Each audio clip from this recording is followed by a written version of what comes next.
Hello, everybody. Welcome back to Starlost Stormridden. I'm Cryolane. I'm your GM, and this is the party. Look at them. Woo! I lost my finger. Oh, no. You also forgot to mute on OBS. On OBS Ninja. That's okay. I found my finger. Yay! Okay. And you found the mute button, too. The volume change that just happened for me. I lost my finger. I found my finger.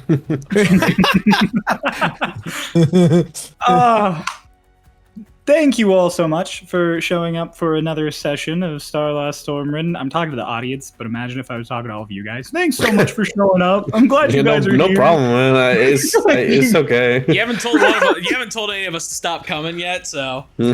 Yes.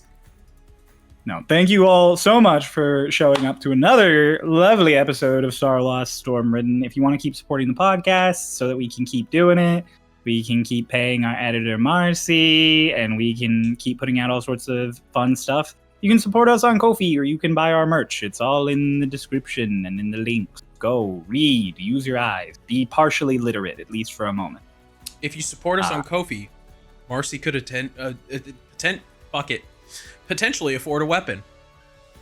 Oh, that's not where I Do you thought want this to was arm going to Marcy? go. I don't. You should. Sure, I guess. And she can interact with the mountain people that I have God. been told were very prevalent in 1980s Philippines. I don't know if they're still That's there. right, everybody. Marcy is from the 1980s. Yeah, Marcy's from 1980. Perhaps they're still there. Thank you Perhaps for the informing Filipino us, mountain Jess. people. I assume people from the 1980s are still there in the Philippines. I mean, there's a good chance. Yeah. Not long ago. We use Bella's book to communicate with Marcy. Still, it's not that long ago. They use their phones. Anyway, so let's get started. Last time on Starlost Stormridden, we started off the whole session with Nearly in Vain having a conversation where they discuss some recent upgrades Vane received under the table from his organization that Nearly helped him with, explaining why he can now control the flow of healing when he's tethered to somebody. However, a strange side effect is that now he seems to be storing magical energy like a static charge, which he's not sure what to do with. During the conversation, it starts to get a little bit personal, with Nearly sort of poking and prodding at Vane as Vane tries to explain he's having dreams about Elysium, the Tidestrikers' city. With Nearly eventually promptly calling him a sociopath and explaining that despite the fact that this organization apparently trained and programmed Vane to behave one certain way, he is, at the end of the day, still a person, something he adamantly does not agree with. The two of them eventually get on the topic of the traitor of Cloud Breach, whoever let in the Tidestrikers' forces to the Apropos Tower, revealing that it has been narrowed down to one of the core commanders, with the only ones who are currently not on the list of potential traitors being Tallulah and the commanders for Core 3 and 4, because they weren't in the city. Nearly hopes to sort of get involved in the search for the traitor and inquires to Vane to inquire to Delgado, who is currently looking into it and is probably further along in his search than Vane's sources are able to, catch up with. Meanwhile, Etalon and Selic, back at your guys' house, have a conversation about if physical pain is worth the joy of experiencing feeling, with Selic using encode thoughts to give Lonnie both a memory of pain and a memory of a very pleasant situation in his past, where he was in a bar with Delphi laughing and eating. Etalon, sort of overwhelmed by the feeling, asks Selic what took this from you in regards to his sense of taste and exuberance. He explains that he can't say. He's working through the hard part to get to the good part. Etlon then gives him the nickname Sweet Tooth. Meanwhile, Runava explores some restaurants, sort of looking for something that whenever the party retrieves her friend Arunde can enjoy. Arunde ate healthier than the rest of Runava's friends and eats healthier than you guys currently do, with most of your meals consisting of breakfast, eggs, hardtack, or not eggs, I'm so sorry, Rittz. Breakfast bacon, hardtack, and whatever Nearly's has on the special. And cigarettes. And 500 cigarettes. Runava does find a couple of places and eventually purchases a meal of fish and rice and returns to the Airsat Institute to give it to William Black. The two of them have a discussion which eventually escalates a little bit when Runava reveals she had the conversation with Bella and that William Black knew about Arunde's circumstances before Runava knew. He explains that given it was a secret of Bella's, he didn't want to cause more drama in the party by revealing it himself. But he is sorry. Before then, he throws out a line about how he is a good source of information, echoing back to the exact phrasing that Runava used about him to Granny and her two guests, one of whom told him.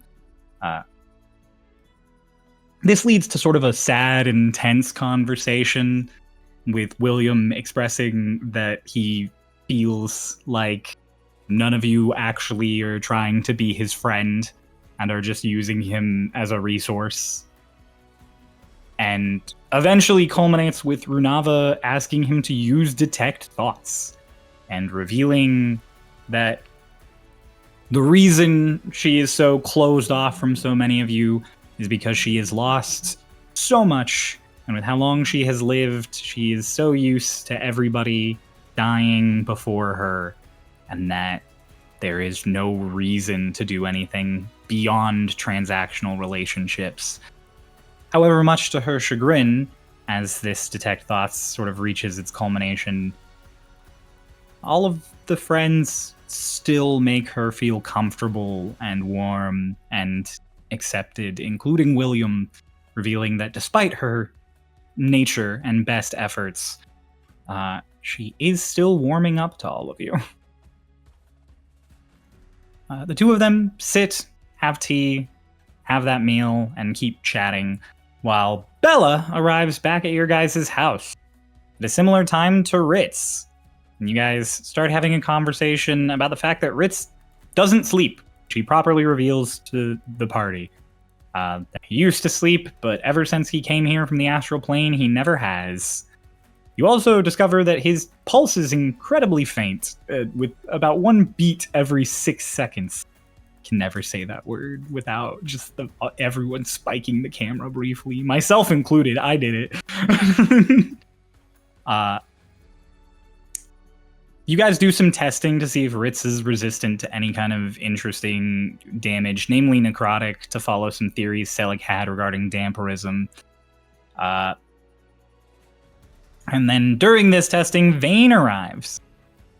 Eventually, Bella reveals a theory that Rittz might be fragmented and incomplete, with some part of him that has all of his memories and magical power elsewhere in the world, with Rittz equating it to Runava's headpiece. Luckily, thanks to a potion gained from a guest of Arlashna's, Rittz is going to try to properly go to sleep, as he hasn't in a long time. He asks Etelon if she can watch over him while he sleeps, as she properly does not. And then the two of them head off for the Institute, with Selig escorting them. Bella begins cleaning and preparing the house for niceties, while Vane climbs onto the roof to take in the view of the mural he had made along the cliffside where the lighthouse of the beacon used to be. only to discover that it has become something of a memorial, with more drawings, paintings, sculptures, flowers laid across, all sorts of various niceties. Back at the Institute, Selik and Runava depart, leaving Etalon and Rittz, and the two of them have a conversation as they return home, talking about how they want to go to the magic shop tomorrow. You guys are going to do it as a team, presumably. And Runava talks a little bit about, whether or not she is a person. And Selik revealing that he is aware of a sensation that she is also aware of. Both of them have experienced what it's like to not have a body. Although for Selik it was very briefly, and Runava says it was more than very briefly. In this conversation, Selik also reveals that he used to be a divine soul sorcerer. His magic was radiant and bright and healing, and the only thing he has left of it is Guiding Bolt. Both of them talk about how their various magic would react to their emotions before as sorcerers, with Selik glowing, and with Runava having crackles of lightning and thunder when she was upset. And they both agree that hopefully one day they can show that to one another. Before bed, Bella writes a letter to her parents, getting caught up on the various things that have happened, as she's kind of let it slack for the last couple months because of all of the various going-ons. And as you're all out and about, back at the Institute, Rittz drinks that potion and falls asleep in the atrium. Etalon watches. He falls into a dream. He is in a hall of mirrors. His reflections begin speaking to him. Any attempt he makes to escape just bounces him off of more mirrors, even magic. But eventually he finds his way through part way and then decides, at the advice of some of his reflections, that the only thing he hasn't tried is just stopping for a bit. However, strangely enough, at this point, some of the reflections begin to disagree with each other, sort of becoming a cacophony of discord. Until eventually they begin muttering to him about how they have seen this before, about how they're all puppets on strings. And Rittz pulls out his dagger and proceeds to place it against the mirror and cut the strings on one of his reflections, which leans in close and tells him to listen. As it does, everywhere across the city of Cloudbreach, all of you suddenly fall unconscious. Even those of you who don't need to sleep. Etalon, from your perspective, nothing has changed. Rittz is sleeping.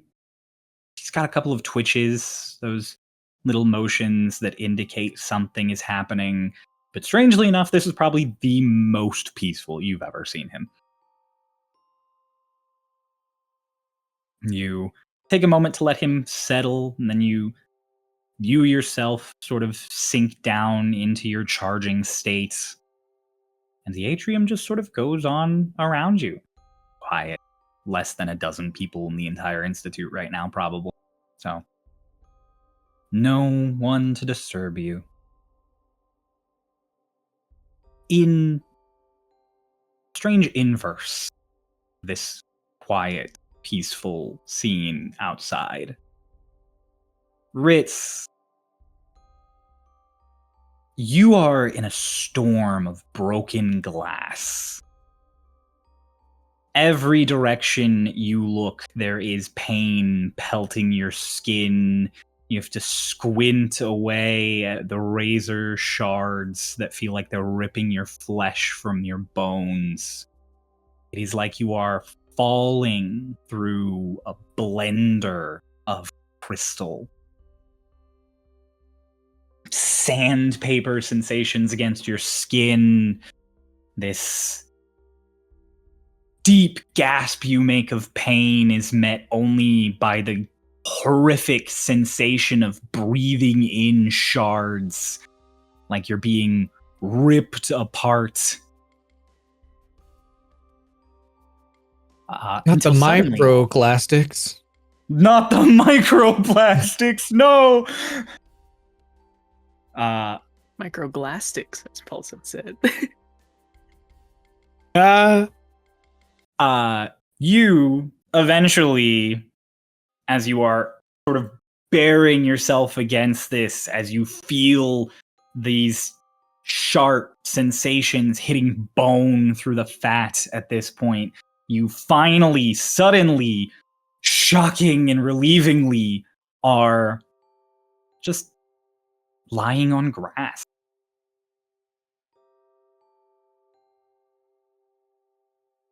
Kind of. Are there any other of my reflections around me? Is there glass? Is it just grass? And as you look around, it is just grass, big trees out in so many directions. It is reminiscent of the Westwood when you spent your time there. There are sunbeams coming through the canopy high above you, and it is nice, kind of cozy. No reflections, no glass, just you lying in the grass. I can't sit. I must go. Fuck this relaxation. Go. It just runs. Just running. You get up and you start running a direction. As you go, you cross past a small pond, and you, without intent, without realizing it, even slow down to look in at your reflection, which is not reflecting you perfectly. It is standing stock still, staring at you. And as you look down at it, raises that long finger wand to point behind you.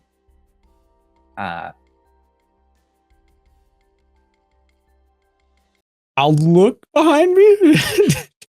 You start to slowly look behind you as the sounds of the woods fill your ears in this eerily tranquil place. And grand roaring sound meets your ears as you turn around. It's the sound of a young man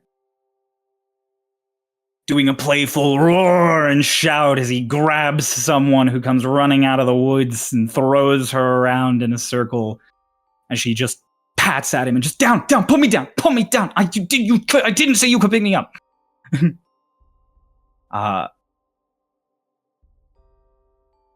Make me, real quick, as you see both of these people, a history check. The PSP. Ooh. As Paul pulls out his PSP Go. Is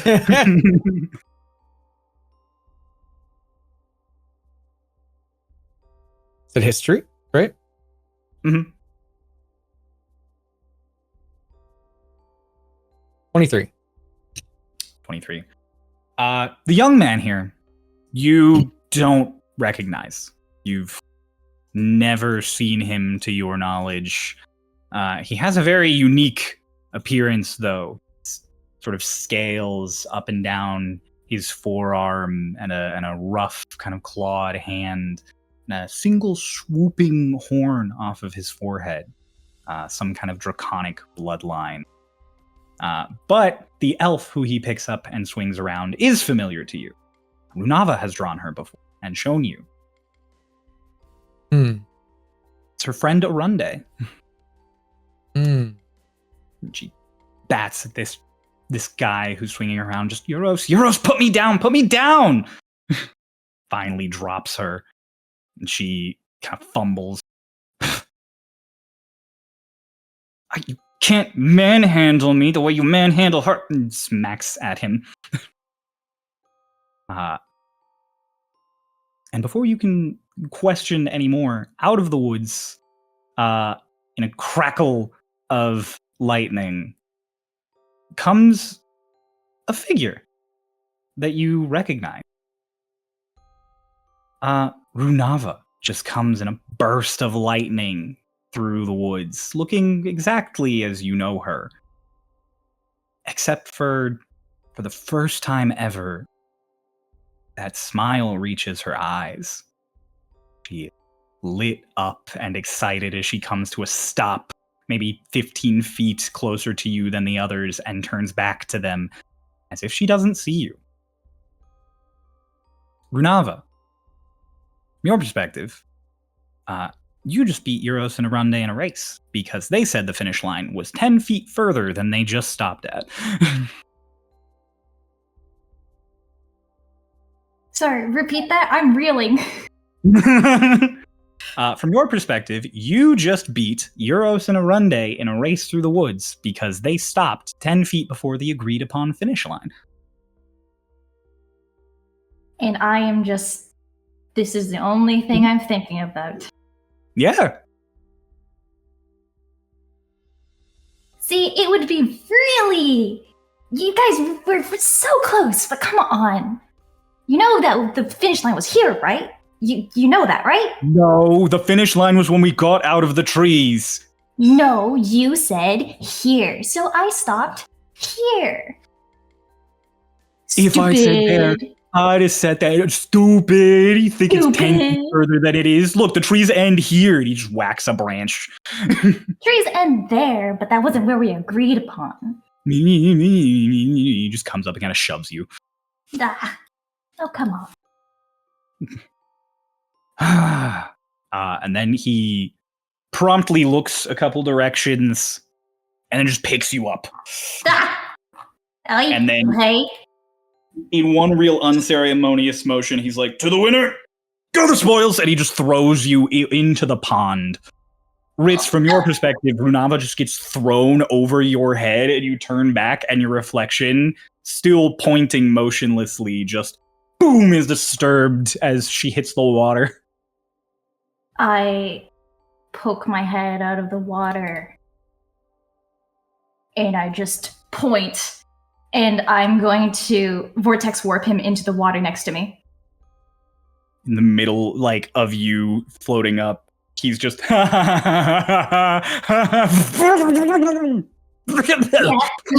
I just grab his head, I just push him down into the water. He reaches up and he grabs you and just in with him. Rittz next to you, Arunde, just walks up really casually and just... If they drown each other, I have peace. Then they both kind of explode out of the water. You go, ah!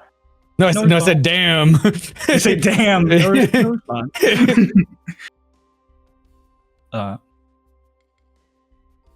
Runava, you don't explode out of the water. Rather, Rittz turns. And this is not the scene that is ongoing any longer. You look around, and you're still in woods. But it is no longer the Westwood. It is shorter, smaller, some regular oak trees, some juniper trees tossed out and about, sort of lowlands, plains. It smells fresh, but it feels colder. And you hear the sound of horses. And you turn, and almost like a ghost being passed through, a chariot, a mounted carriage with no top hits you, and you are phased through it into a seat. And at the forefront of that carriage, currently, doing her best to reel in two unruly horses, is a very familiar furbolg with much shorter hair than you know her to have. Bella. Unlike Runava, Bella looks younger, different. Bella looks like a teenager, you don't know how Furbolg's age, so you don't know what her actual age is, but she is still as tall as you and still built, as she is currently pulling on the reins. Bella, from your perspective, a snake has just scared the two horses on your wagon, and you are desperately trying to stop them, as you're not going anywhere too dangerous, but this is just a moment for you to get the reels on some animal handling. Speaking of which, could you please make a check for me? An animal handling check. Yes, yeah. Can I give guidance? You can. Oh, Oh, shit, shit. okay. He's here? Cool.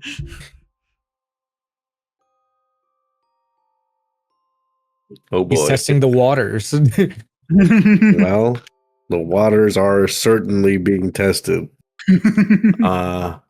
That with guidance, with a 4 on guidance, that's a total of 8. 8. You keep trying to pull and reel them in. You give the reins a really hard tug at one point, and you kind of overestimate your own strength. And the horses kind of bonk into each other as you kind of break the bridling in the middle of the wagon that keeps them apart. And they smack into each other, and the whole wagon starts to wobble a bit. And then just one of the horses goes this way, the other goes that way. And you have to let go of the reins or be completely pulled off of the wagon. I let it go. And the whole thing just kind of rumbles to a stop as you watch one horse run off and the other run off and just start running through the countryside. In the back of your wagon is a few casks of wine you were supposed to take into town. You decided to take the scenic route. Now, you are going to have to walk. Or push the wagon. I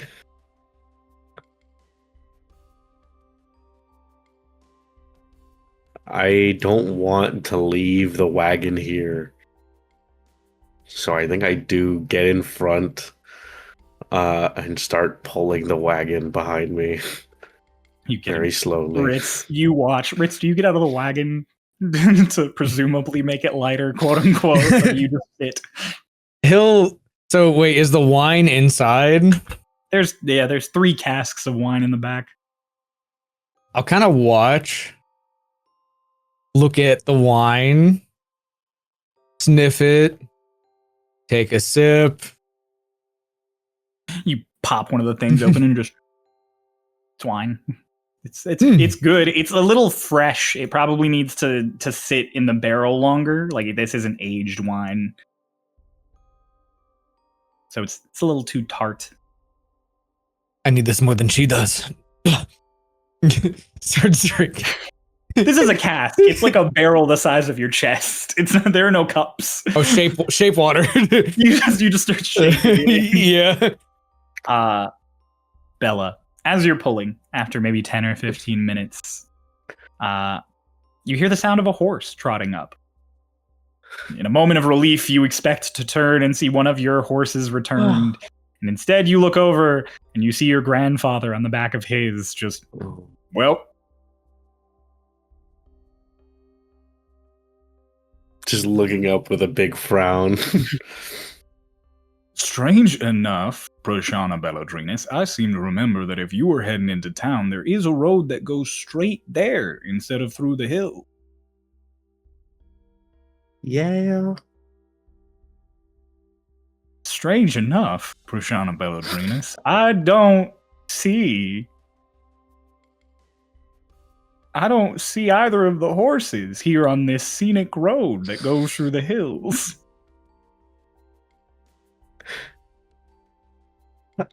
I don't see him either. Isn't that strange? Isn't that strange? He hops off of the horse. And without even asking you, he immediately goes to the other side of of the long beam you're pulling to pull the wagon and just grabs onto it and is like, all right, well, now put your back into it. Don't let the old man do all the hard work.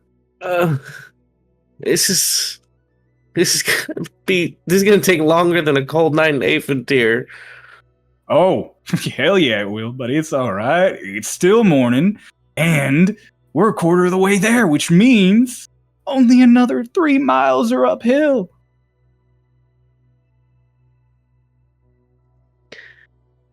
Well, You want to know the best part? what's the best part? Downhill's actually going to be worse because we have to keep the wagon from rolling out of control. Oh, I was gonna say the best part is we get to do it together. That's a good outlook to have, Bella. I try. He just ruffles your hair and then goes back to pulling. Rittz, you're in the middle of shaping some more wine into your mouth as you're watching this happen. And as you do, suddenly the wine is gone, and you turn to be like, what the fuck? And you are not in a cart anymore. You are not sitting anymore, you're standing. The grass is red underneath your feet, and out in every direction there's a shaded sky with dark clouds. You have never been, but you have read enough and have a high enough intelligence that you are aware of some of the defining features of Shadestep.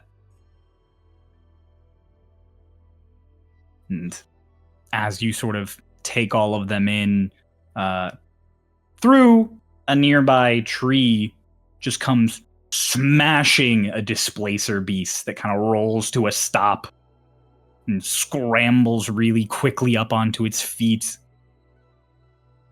Out from behind that tree comes a familiar face. Delphi.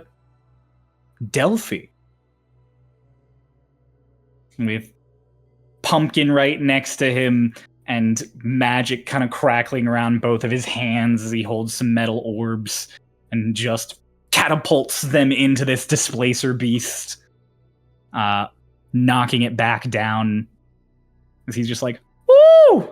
Okay, not that bad. Not as hard as I thought it was gonna be. You're just a big old kitty cat, aren't you? He's like, holds another orb up like he's gonna whack it.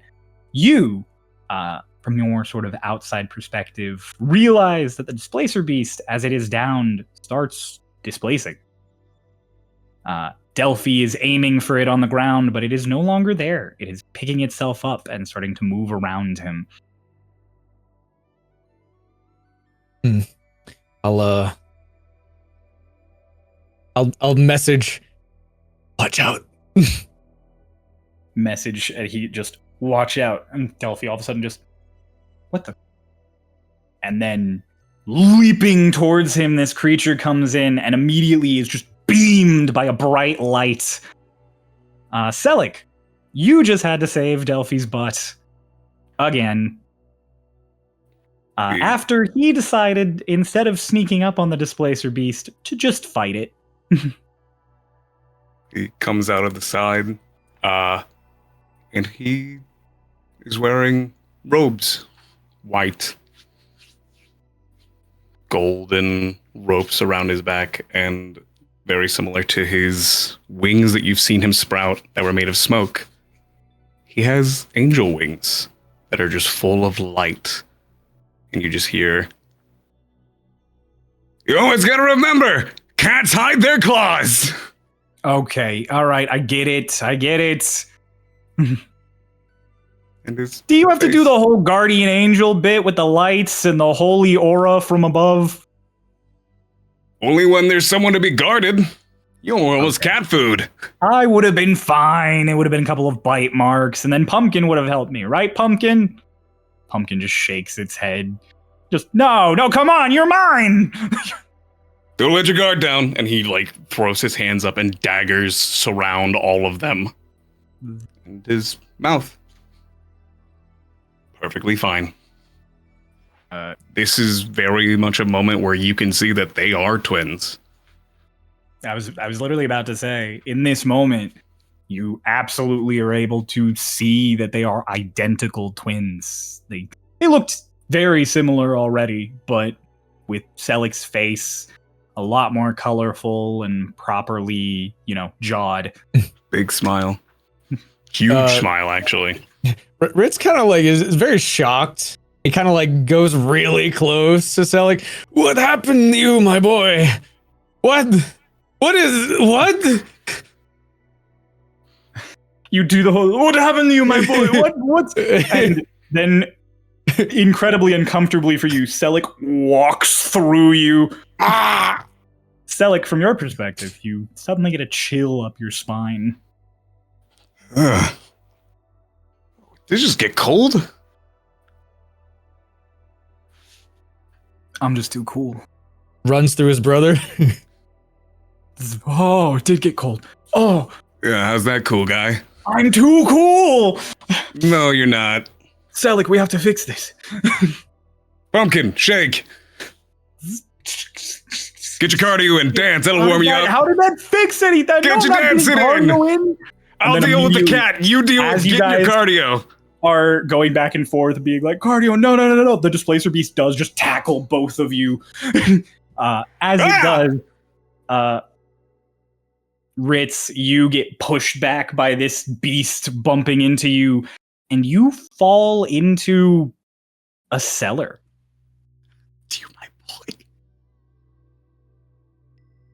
Like you're stumbling downstairs, you catch yourself at the very bottom before you fall and hit anything. But you are in a dimly lit, long room. And at the end of it, sitting on some crates, is two figures.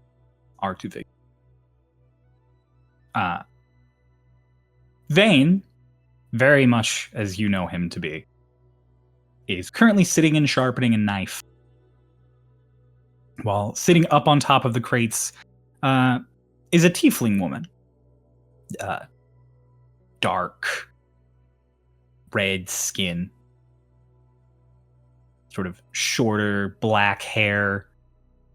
Kept in kind of this choppy, somewhere between a pixie cut and a bob. Who is swinging a keyring around her tail as she is biting into an apple. Sort of as you approach. Vane, Warren just broke you out of a local jail. You are currently hiding from the guards as they are taunting you a little bit for getting caught. Hence the spinning of the keyring. Eating an apple makes you look like even more of a dick. You always tell me that. That's why I'm eating an apple. Just steal one just so that you could rub it in a little bit. They're in the bag behind you.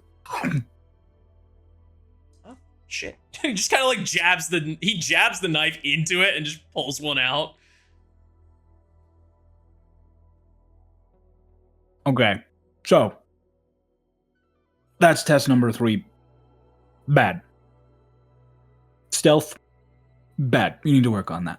It's not the worst. I've seen worse stealth from people who weren't trying to stealth. Have you seen worse stealth from somebody that shines? Alright, I know that you're new to this and that I just got you fresh off the farm and all that, but I need you to get a little more pep in your step. I'm trying to teach you things. Yeah, I mean, at the very least, you let me stretch my legs. Of course. My job to give you a little bit of freedom. I'm your handler, not your warden. Close. Only if you're thinking small. Only if I'm thinking in letters. You seem to think in letters. V-A-Y-N-E. Come on, that was a good one. Do you have to spell out every word before you say it? Is that how you function as a person? Well, do you have to be a bitch about everything? Yeah, I'm trying to teach you how to handle it. That's fair. Look, kid, you've only known me for a few months, but you and me, we're gonna go far. I just need you to trust me and loosen up a little bit, okay? Okay. So are you gonna teach me how? Because we both got caught at the same time. You just can be anyone instead. So not quite fair. So I can get caught because I can do that. You can't because you can't. Fine. We'll use my strengths then. As you're like, fine, well, da-da-da-da. You get up and kind of adjust yourself, and then you hear the cellar doors opening. Rittz, you turn behind you, and you see a guard opening the cellar, coming down. Vane, as you're just like, oh shit, you turn to Warren to see what to do, and where Warren was sitting, there is now just a regular civilian who you do not know, who you've not seen before, who just goes, he's in here! He's right here! You look at it as the guard come rushing in. Warren just, I'll get you again. It's fine. Don't worry about it. You're gonna clean this up. And Vane just immediately steps forward. As Vane steps forward to start fighting, he steps through you again, Rittz. And this time, there is still that uncomfortable sensation of you not being there, but there is this additional strange radio static you almost get as he comes through you, this uncomfortable feeling of fuzz and incompleteness. And then as it starts to wear away and your eyes adjust to the light again, you realize they're adjusting to the light because it's bright. You're in the middle of a small town. You don't recognize it. Could be Esp, be the Talon Isles, you're not sure. Number of people are running around doing various things. And as you're looking around, you spy a figure that at this point you didn't expect to see. Gone through your party members. Maybe you were thinking you'd see Etalon, maybe you'd see Phoebe, who's been around, but you see blonde hair, shorts, kind of ruffled and tousled, and some poorly put together leather armor, as a very young Lance comes walking through the square.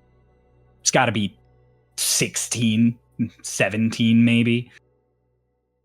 He's got a dull training sword on his hip, bunch of armor on, and comes walking up to a store that you're near to, and he reaches down to a barrel that's right next to you to grab something out of it. And as he does, he kind of bumps briefly into / through you as he grabs whatever it is in there. And he kind of pulls back and just, oh, I'm sorry. Huh. And just reaches You back better into be. the barrel. Message. You'd message you better be and just...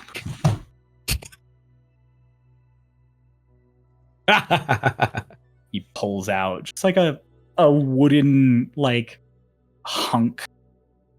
And inside, just, Lance Elliott, are you stealing stock to go wood carving again? No, Mom. I wouldn't do that. I would never do that. You hear a little voice behind you coming from an alleyway, just, yeah, you would. You and Lance both turn to see a girl. Young, like 8 or 9. Kind of peeking around the corner, just... and Lance just... Shh. I'm gonna tell Mom. No, don't do that.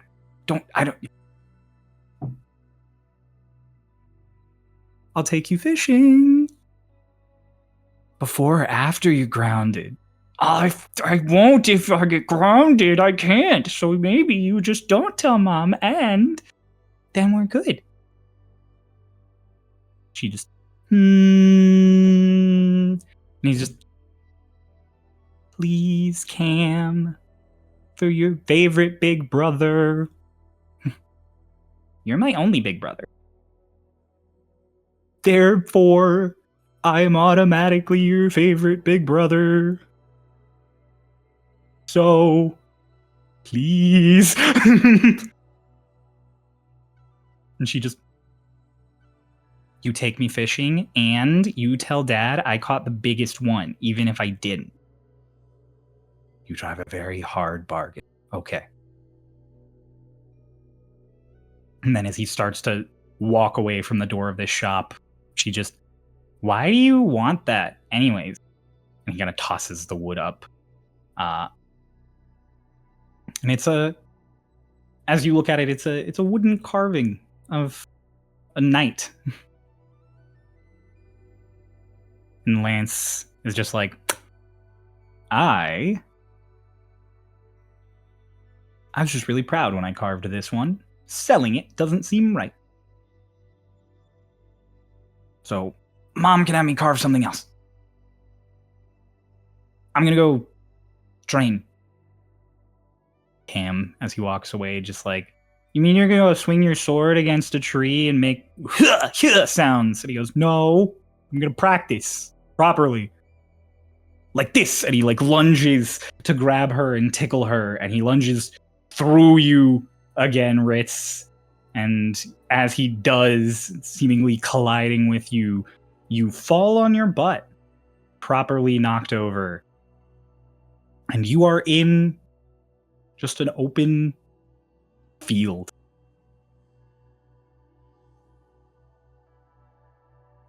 Is there water? There is water. There's a stream running lower down. I'll go to the water, see if I see the reflection again. You go to the water, and sure enough, your reflection is there, and sure enough, it is not moving with you. You going to the point again? Show me things that's never seen. You Take say me on a that, little journey. and the hand comes up to the ear. And then you immediately hear a ting, ting of swords. You look back over your shoulder. On the hillside, not too far from you, two figures in near identical armor, near identical masks, currently clashing swords. The all too familiar Oni masks of Nash and Delgado are worn by their respective owners. Swords collide in what is clearly sparring.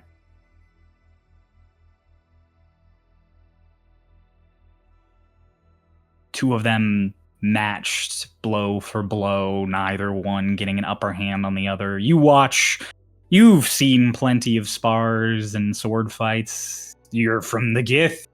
They do a lot of that. You start picking apart all of their various things that they do, little habits they have in the fights. I'd watch closer to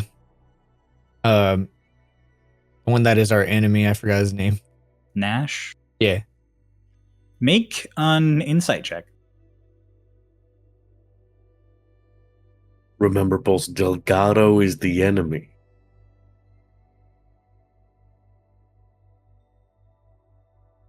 Oh, high today. 18. 18.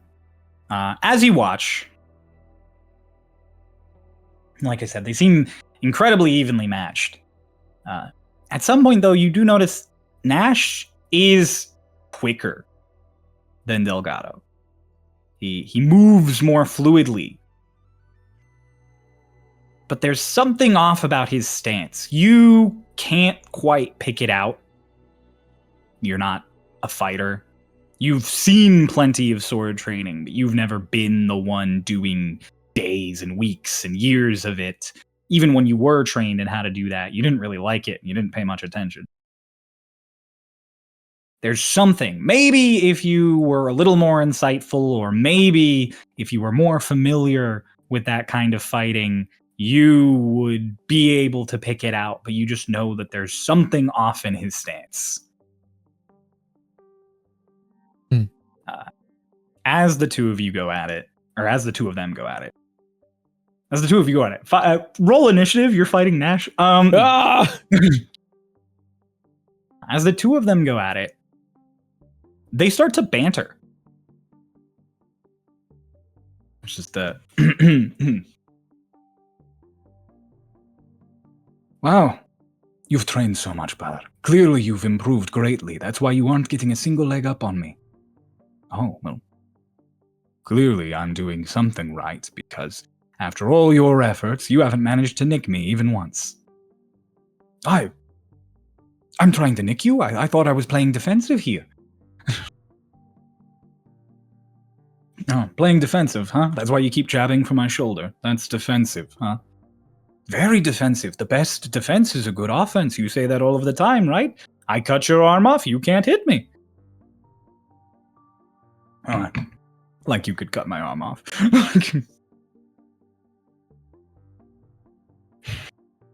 Two of them keep going. As they fight, do you interject in any way? I think I'm just gonna purely observe, take notes as much as I can. So it's important. They keep going for a little while.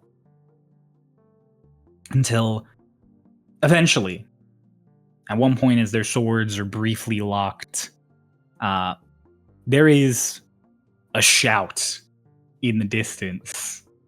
A deep voice that sounds accent-wise similar to Delgado. That just... Boys! Quit fucking around! Something I need to properly show you. And as it's shouted, the distraction happens, and Delgado glances off to the woods, and Nash promptly takes his hand off the sword and just punches him in the face. Delgado falls, and Nash's sword just lines up to his neck as his Oni mask kind of falls off from the impact of the punch. Delgado is so much younger than you know him. No facial hair, light in his eyes, chipper expression on his face as he kind of chuckles up at his brother and just, I thought we were sword fighting. Nash just, I thought we were fighting. Also, I have a sword. You lost the fight. Delgado just rolls his eyes. Nash reaches a hand down. Take it. Nash to him just, don't let the old man get to you. Remember, he's gonna die before us. Then we got each other, so he can be as shitty as he wants. Delgado kind of rubs his jaw, just, yeah, we've got each other. You and that left hook. Nash like puts an arm around him and just, yeah, I'll show you how to punch one day. After you beat me in a sword fight. Delgado's like, okay. And then he trips Nash and knocks him to the ground. And as Nash lands there just really hard on his back, looks up at Delgado. Delgado is holding Nash's sword in one hand and just, I have a sword. You lost the fight. Mage hand his mask off. You mage hand Nash's mask off. It goes kind of like fumbling off, and you just, how'd you manage that one? Luck? Helps Nash to his feet. And as they both get tugged up, one of their swords kind of swings a little wide, like it's gonna hit you. You, on reflex, blink. And you are somewhere you don't recognize. Somewhere wholly unfamiliar. Inside someplace. Books line the walls. Incense burns in a holder. Candles light the room as curtains keep the sun away. circular room. Stairs coming up in one corner and more stairs going up in a separate one. At a desk, against the wall, under that curtained window, a figure is just writing. Casually working away, as a raven sits on a little perch, caws in your direction.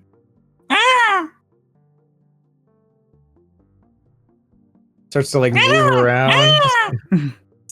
Caws at you multiple times.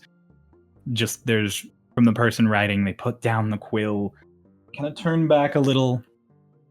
There's a man who you've never seen before. Dark hair kept in this sort of shoulder length, smooth cut. Wearing some kind of very nice cloak that's draped over the chair, and he turns back.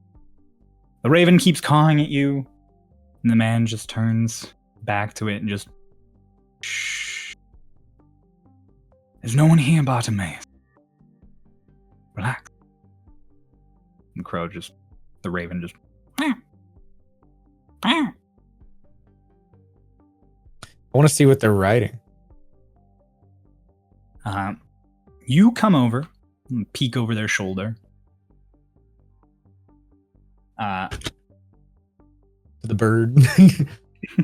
It watches you. As you look over the shoulder,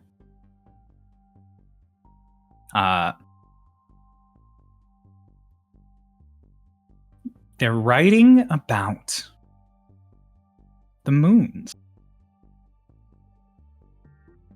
Something that stands out to you is that they're writing about the moons, plural. But the language is familiar to you, and they are writing about them in past tense. It's research.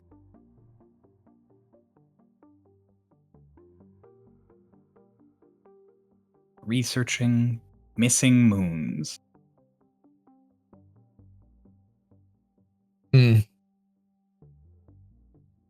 Mage hand a page over. See if I can. You mage hand the page, and the quill immediately pulls away as the page just turns Oh.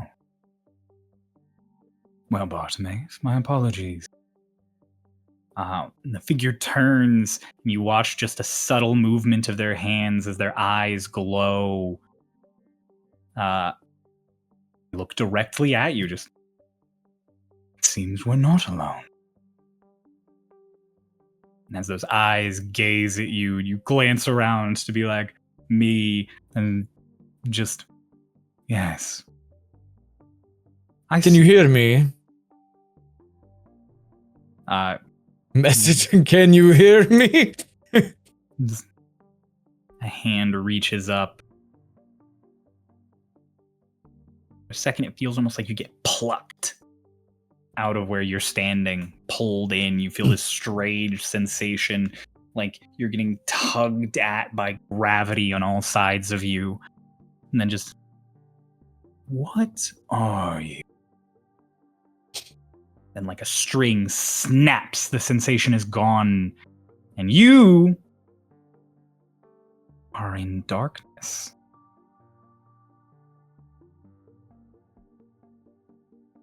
No longer in that tower. Someplace wholly else. There's faint wind coursing outside wherever you are. Outside, you're inside. Inside. A dark, grand room that you cannot see the corners of. There is no light save one source. Back wall high up over a chair. Maybe it's a library. Maybe it's some hall.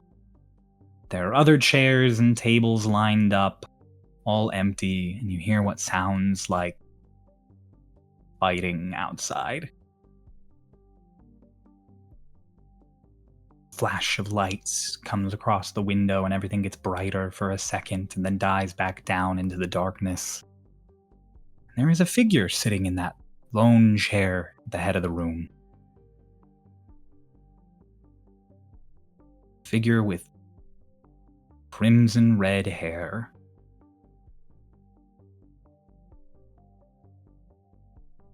I'll walk up to it.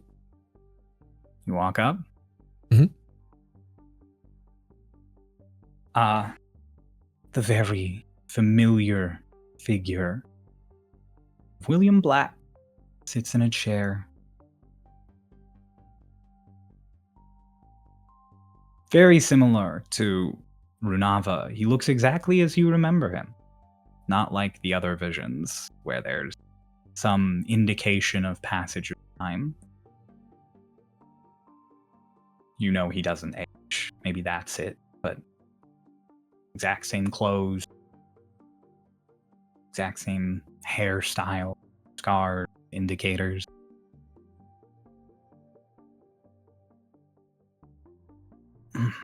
But as you walk over, he's staring down that hall.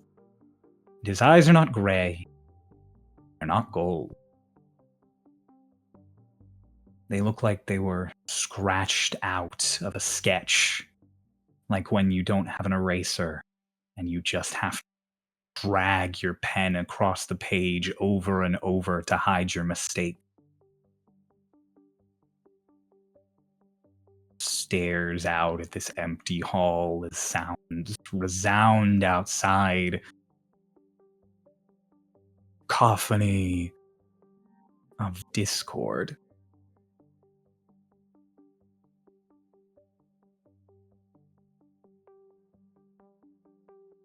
I'll observe with him until he does something, I guess.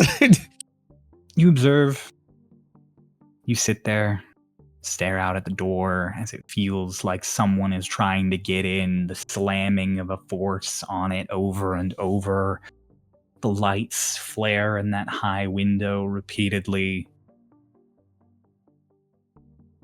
At some point as it's all happening, oh, what do you do? What are you waiting on? Say, what are you waiting on? And unlike everyone else who flinches, has a chill go up their spine and looks like they've seen a ghost, William and those scratched out eyes look directly at you and say, to be alone. And you are just falling through glass again.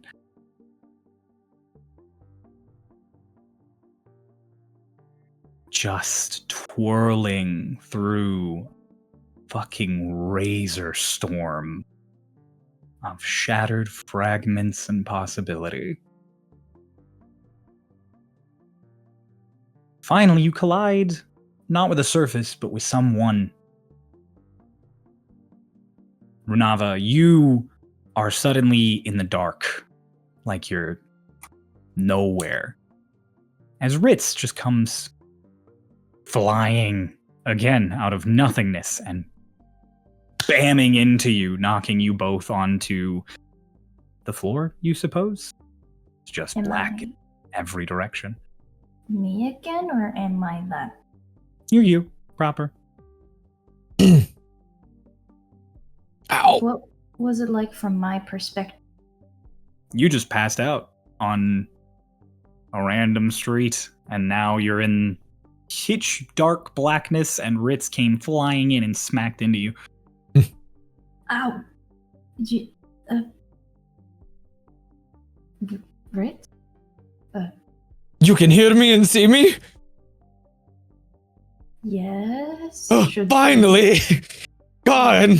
What is going on? Wait, are you in this weird dream too?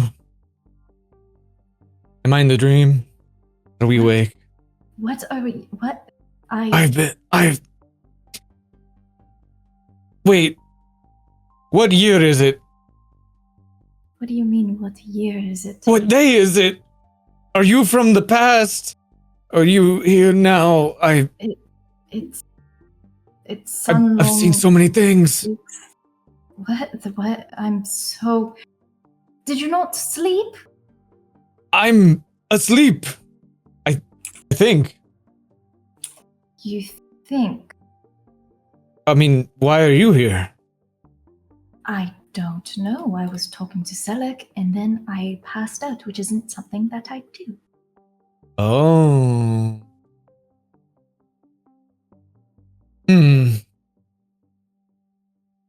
Well, I hope I didn't drag everyone in with me What do you by mean? accident. What do you mean you saw lots of things? Like you dreamt? Or you...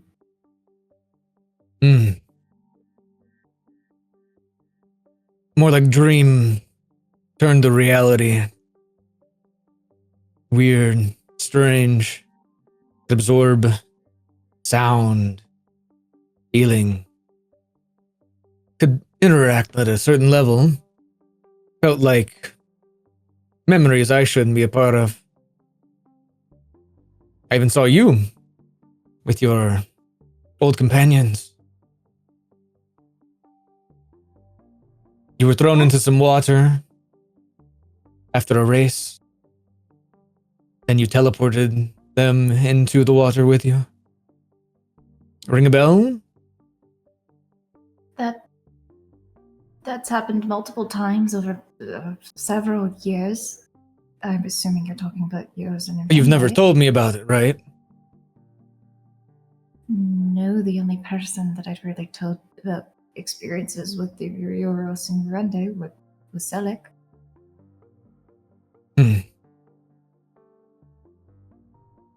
Well, seems I was thrown into the past then, perhaps. In the moment where I could interact to some degree. And now we're here. Darkness? Well, since we're here together, let's find a way out. Yes, problem I solving. know it's a lot, but, you know, we're two powerful wizards. There's nothing we can't do. Right. Well.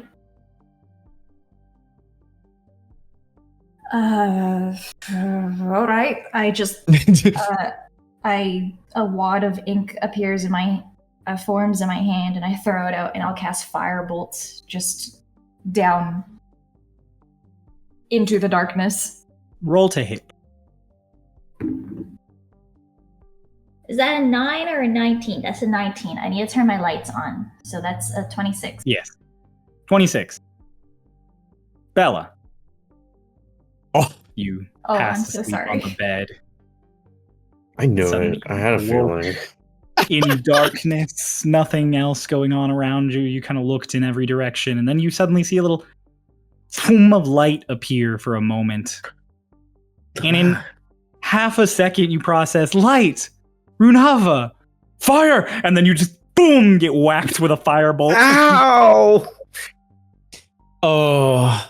Almost like the light itself summoned her into being. As soon as the firebolt arced out into the darkness, it illuminated Bella as it impacted her. And now you can just see her. Ow. Roll Hi. damage, please. Sorry. Well, welcome 40 to... points of fire damage. 4. Welcome to... I rolled 2 2s. 4 points of fire damage. Ow. Welcome to darkness. What?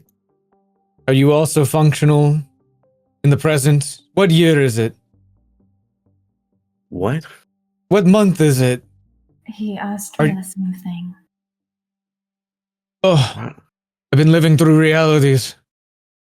Did you once take a trip where you lost 2 horses, had to take a carriage with some old guy, You see Bella and start you were blushing. missing some Like, wine? No. Yeah. Wait, what? Why do you know that? That's not just some old guy. It's my grandpa. We'll figure this out. We need to Get out of here. Hold on, I'm going to try something else. The other direction, fire. No, stop! You firebolt the other way. All right, Roll to hit, please. The wizards. Yeah. We're two powerful wizards. We can do anything, like burn something and burn something again. That is what fireball is for. 18. 18. Oh my god. Selic, Yep. you had just fallen Couldn't have missed asleep me. on the floor. A strange sensation to you. Sleep suddenly just forcing itself upon you. Your magical sleep shouldn't be able to affect you. You're confused, concerned. Why is there darkness everywhere? Oh wait, there's light. Rittz? Oh. How much damage? I have to roll the laggy dice. Hold on. Turn off You don't have acceleration. to roll the laggy dice. Turn acceleration. You have your on. PSP. Yeah. 2d10s. The PSP. Wow, Wow, Single okay. guy lying around. Dang. 18. You rolled 2 9s. Oh, God. Sorry, it wasn't ow, it was ow. Well, Stop throwing firebolts, please. wait, there's only one more. No, stop, Rittz. Hold on. I have an idea. All right. Throw it down. It could be Oh. funny. It could be funny though. Hello. Hey, Selig. We're all in a dream, I think. Rittz probably saw a memory of yours when you were younger. Anyways, and I turn over to the Ink from my pouch, my You bag. throw ink. Yeah, in some like random direction. I'm just trying to catch it. Throw ink in a random direction. Mm. Vane. Yeah. My thing. I was gonna do a thing. Don't worry, you did it. You Okay, gave you him still a got whole time. rundown what's going Trust on. me. No, I don't. It's okay. No. I'm hydrophobic. Vane, you were standing looking at the mural in the sunset as the last few bits of light vanished. You were just about to go inside when you suddenly felt lightheaded. And then you think you were looking at the air, and then you were looking at the ground. Now you're here in darkness, and you think to died. yourself, I died. Yeah, you Yeah. think to yourself, that's it. I died. And then you look up, Good and run. as you think that and look up, you see Rittz, and you immediately are like, "Yep, I died. This is hell." And then all across your face. Ah, everyone's here. Good morning. Presto. He drags his hand down his face, prestos his face, and then immediately just wipes it on Rittz. Cloak is black. But now there's What? a shiny black part instead of a matte black part. Same color. Good morning. So, This is what I deserve. I had a hello, good run. everyone. What? We're all dreaming. No, Why are you all asleep? This makes no sense. I I'm don't not know asleep. either. Well, I guess it's the eternal sleep. You're well- not dead. Yes. Can we just take half a step back? We're Sure. all I don't asleep. think I can. I think I fell off the roof. What? You fell off the roof? I was hoping that wasn't you. That was funny. Ah, fuck! That's I'm funny. not dead. Bella's still nice. Oh, Explains everything that happened. everything? Everything that happened. What is it? From the vision, Hmm. including like You the get, extra the people. the same description that like Runava got. Yeah, But Displacer Beast, carriage, friends, and Tiefling changing into a different thing. So, To a kid. do you think that if we continue to do things, that they'll also summon Mutt and the captain That weird Well, I don't- person and and William? I'd rather not summon Nash and the other person, though. That's one of my worries. Do you? Well, you were perfectly that fine we with can scientific get other process when people? you threw ink on me. Yes. Do you think we can get other people from the dreams? like Delphi? A good question. No, You're afraid of getting Nash. So it's just you just saw people who have cards. That's not accurate nearly as a card. I didn't say he saw every person with a card. He only saw people with cards. With Nearly as a activated card. cards. Is your bartender's card activated? I don't know, is Lance's? Well, we know for sure Williams is. Hey, all of Lance! ours. What? You genuinely, hey, lads, and then just what? And you just, where am I? Oh, there it is. William Black. Just- Where am I? Hell! William Black.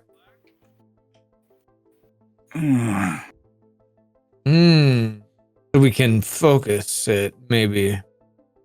Well, Maybe. I suppose the nice thing is that you're getting rest. I think I Captain? broke my nose. What?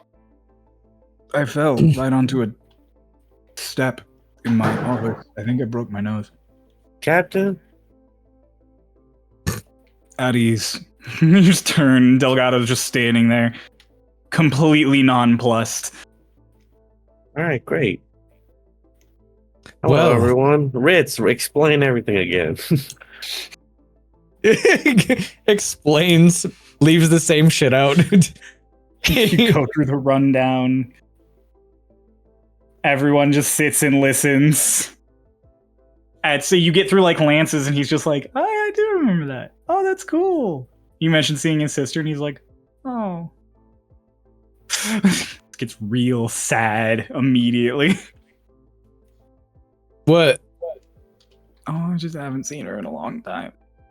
Oh. Thanks, Runava.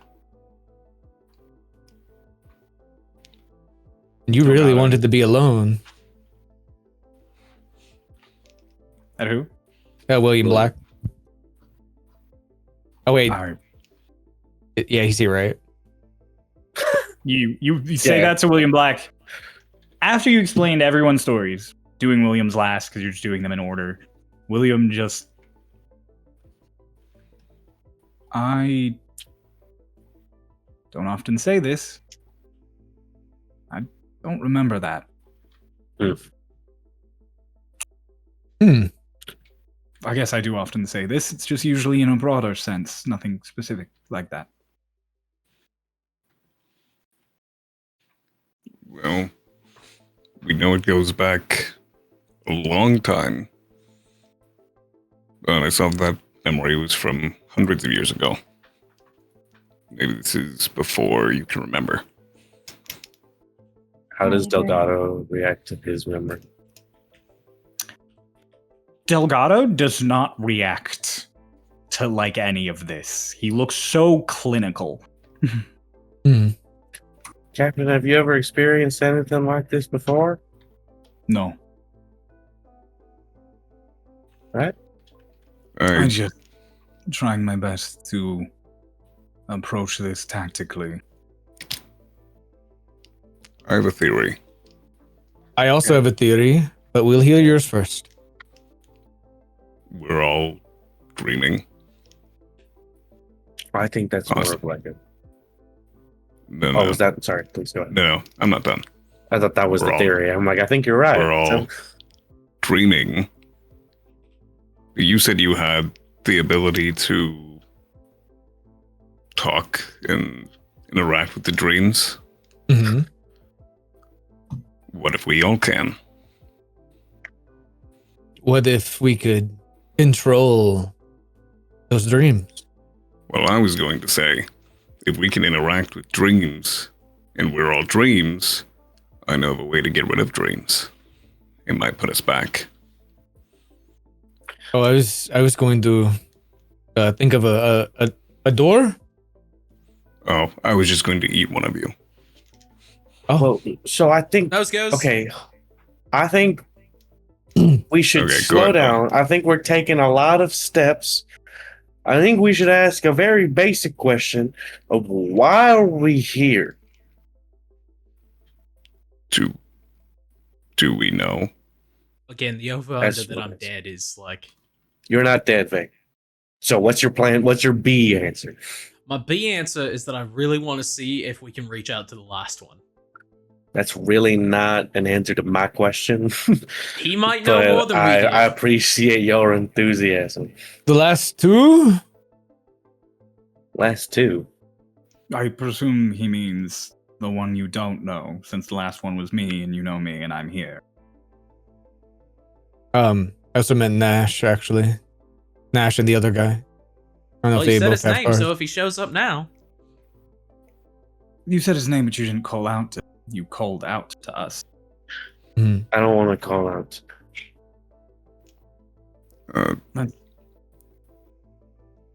Do we want to try to call out to Nearly? I don't think Delphi has a card. No, hold. We're this could taking it very be- slow, Bella. Well, no, I'm just saying. I think like we should try and like what we're here, right? We're all in this sort of dream space. What inside? Like, Rittz, did you just like you fell asleep and then you just started seeing visions of us in dreams? Not before reflections of myself telling me to how much I just keep following the same path. Yeah. And I'm tired of it. I should try something new. Okay, and then you did or said what? That what did you do or say that initiated you seeing visions of us? Or did they just start? Hmm. They called me a puppet. And I said I was going to cut the strings, and I did. And that is what set all this off. So you cutting your strings, metaphorically, brings us all into a dreamscape. Mm. What's the purpose of that? I don't know. Are we all supposed to cut our strings? Would you like to try? I don't know what Dagger. that means. Let me try something, actually. If you don't mind. Okay. Like on me or Will you volunteer? no? Not yet, until I know what the thing is. I was going to cut your strings, if possible. Doesn't that still make her a puppet? Just new master? You can cut mine if you want. It'll get me out of here. Sure. And if I get out, maybe I can pull all of you out by eating your dreams. Or kill us? Or maybe don't, I- so that we can cut our strings, I guess, if it works. Sure. Are you ready then? Sure. I trust you. Try and do like the same motion as Ritt's reflection. See if it does anything. Try and do the motion. Nothing happens. Okay. Hmm. Feel anything? No. I try to On pull you out. Do I feel anything trying it on myself really quickly? Rittz. Yes. I try to pull you out my way.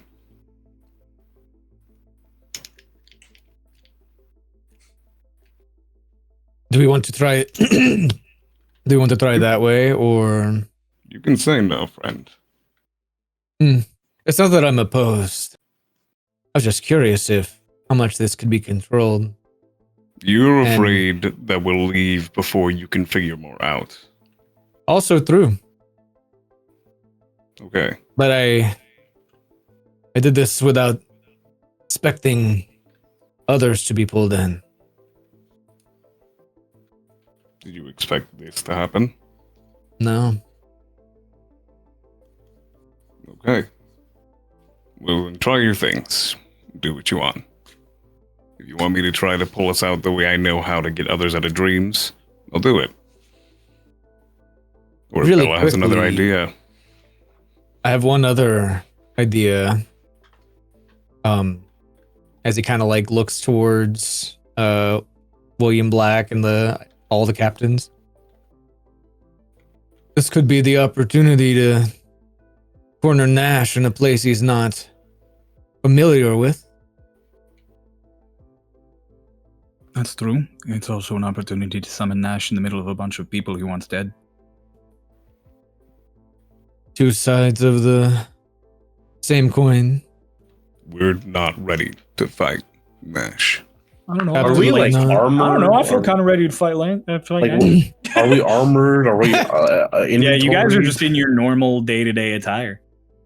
Armor, all your gear. That's great, Lance. I'm Mhm. not. It's okay, you can stay behind me. Oh, I thought you so said sick. say goodbye to me. No. Damn. What are your thoughts? My thoughts. So far, the only thing we've managed to do is find each other. And even after finding each other, nothing here has changed. Which indicates there's more we can do, or that we haven't found everyone. Hmm. Maybe we should try summoning that other guy. Mystery Man? Hey, Chef Freak, where you at? Mystery Man, nice to meet you. like pat someone on the shoulder. You reach out to pat someone on the shoulder, and your hand lands. And then just, turns back towards you. As in the middle of your guys' whole group, I don't have art, but I have like a little mood board style thing for reference that will go in private talk. Shout out to There's a Pinterest. gentleman wearing a very deep cut white shirt, kind of blouse-esque, green and gold cloak off of his shoulders, high-waisted pants. He's got black hair, but it's cut into that sort of wispy bob as he turns to you, Bella, just, oh, hello. Well, we meet again. You! Ah, the Do you have a raven? strange spirit that appeared in my library. Not currently. I don't know how long it's been for you, but it has only been a few minutes for me. Ah. 22 years. Hmm. Look, you've got a whole menagerie here. Hello! Hello! Howdy. Pleasure to see you all. Strange. And who might you be? Oh, me! Ah, of course. Introductions are in order. I am Escalion Carmichael. Pleasure to meet you. Ah, fuck! I fucking knew it. Dude, I literally messaged Kay. I was like, imagine if that's Carmichael. There goes my fucking theory. As he does stand up to full height, you all do process that he has golden eyes. Hmm. Well, nice to meet you. A pleasure. And your name? Rittz. Bella. Bella. Selleck. Selleck. Renava, a pleasure. Pleasure is all mine. Vayne. V-A-Y-N-E. Oh, thank you for clearing that up. There's so many ways to spell it.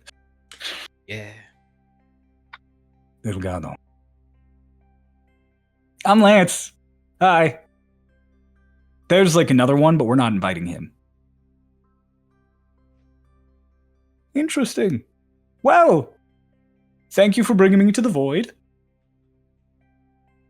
What? Strangely cozy. What do you make of this? Well, before what you make of it, he's got a story to tell you. Rittz, tell him what you saw. You catch him all up and just intriguing. Very intriguing. Very intriguing. You have no memories of several periods of your past, yes? Yes. And these reflections said that they would show you something. All you had to do was listen. Yes. What have you heard? What about you all than me? Maybe the answer you seek isn't you, then. Maybe it's us! Look at us. Strange collective that we are. I don't even know any of you. Yeah, that's the confusing part. Do you even know what... There's like a whole other side of the storm wall that you can just go to now? Oh, yes, I live here. Oh, fuck! Oh. Maybe we'll Where? write a letter. I live in a nice little place up north. Wait! You're all commission members. Yes? I thought you couldn't live Yeah. up north. Yeah, do you... sorry, I'm going to be straightforward and sort of cut to the chase here and be no beating around the bush. Are you from Elysium? Elysium, no, I've heard tale of it, though. Apparently Adelaide has herself a nice little pocket of paradise. Oh, you know Adelaide. She's the one who got me to this side of the storm wall. I was in a bit of a tough situation quite some time ago. Mm. You see, I'm sort of away without leave from the Imperial military. Given that I'm sort of a high-profile individual, he gestures at his eyes, I thought the best place to hide would be the entire other side of the world. Plus, brand new. Mm. You don't end up in dark, endless voids back in Esp. You said up north. Do you mean like up north, like beyond the place that nobody can fucking figure out how to get further north of? Oh, the Echo Crowns? No. Even I haven't managed to crack those. That's fair. I had to ask because all of this makes no fucking sense. The Have you best managed- things rarely make sense. Have you managed to crack a card by chance? Oh, cards! And you see just a whole deck of cards come out of his sleeve and just from one hand to the next. Cards, they tell. Like so. He flips around a tarot card. You see the truth. Oh, Does it look activated? Is he on the card? He is on the card. interesting. I take it then you have met the lovely fortune teller Telta Art. Yeah, I was sort of theorizing that's the whole... Everyone here has a card. Well, interesting. Why, higher ups, does that mean you activated yours? Oh, yeah, I've got mine. Captain? Yes. Okay, I mean you can say it with like a little more pep. We're collaborating. No. Okay. So, Mr. Carmichael, what have you sort of been up to on your side, on this side of the storm wall? Me? I have a lovely little commune where other various refugees from the old world come. Those who can't quite make the cut for the commission, but still want a place that's not Elysium with a bunch of lowly pirates.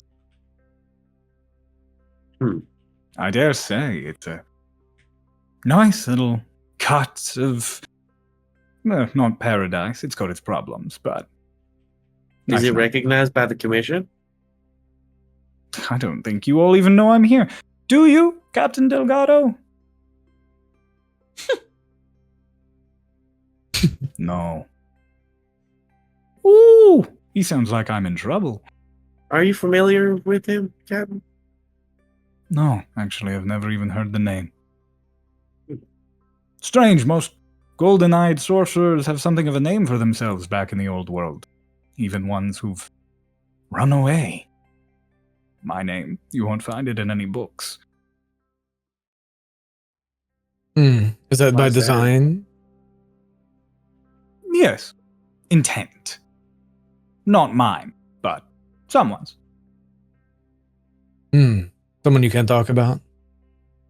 Oh, he's my old boss. He was an absolute stick in the mud, and then he tried to end all of reality, but that's fine. Is it public knowledge that the Holdmaster Martin went rogue? Yes. Martin. Yes! You've heard the tale. I don't know how popular it is back there. I don't really talk to many people from that He's side. dead as hell, mate. Oh, I mean, that's good. He wanted to end all of the universe, so. Cryo. Mhm. How? I mean, I guess how public, but also how much do I know about like the details of the story of like Vecnost and what happened? You know more about Vecnost than the general public. You also know you're not supposed to talk about it. The public story is that the Holdmaster Martin enacted dark magics to try and end the world, and that the Finest stopped him. Bella just like, yeah, your boss, was or it was Martin, right? Yes, he was a right asshole. I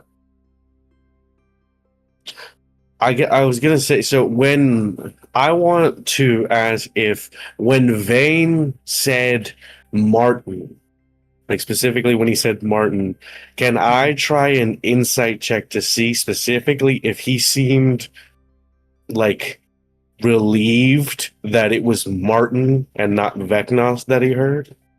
Oh, yeah, go ahead. Make an insight check.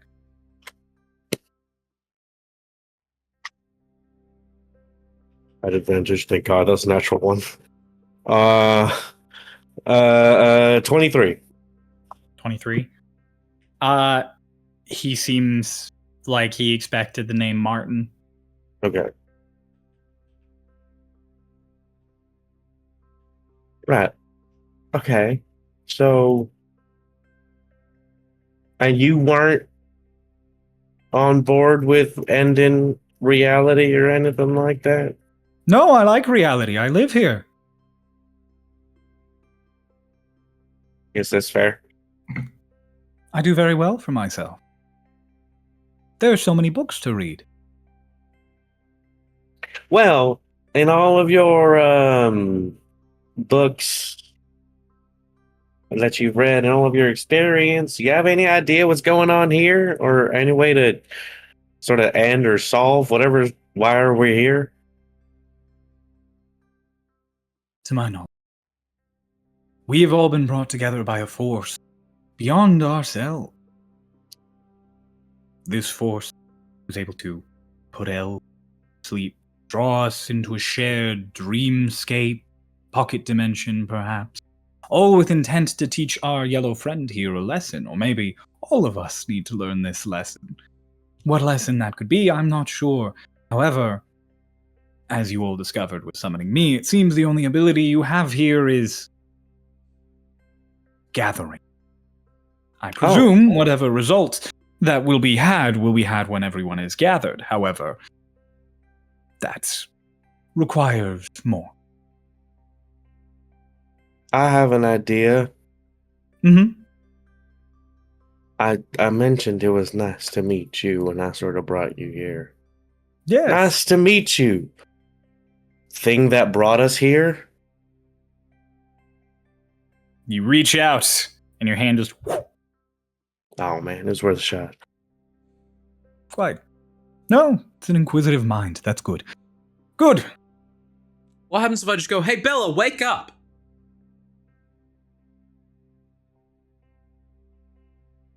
You all seem to be beating around the bush very hard. There's one more of these fellows that we know of, right? Should we not just summon him and get this on the road? He might try to kill us. He's a murderous fiend. Oh. And his... I don't know that.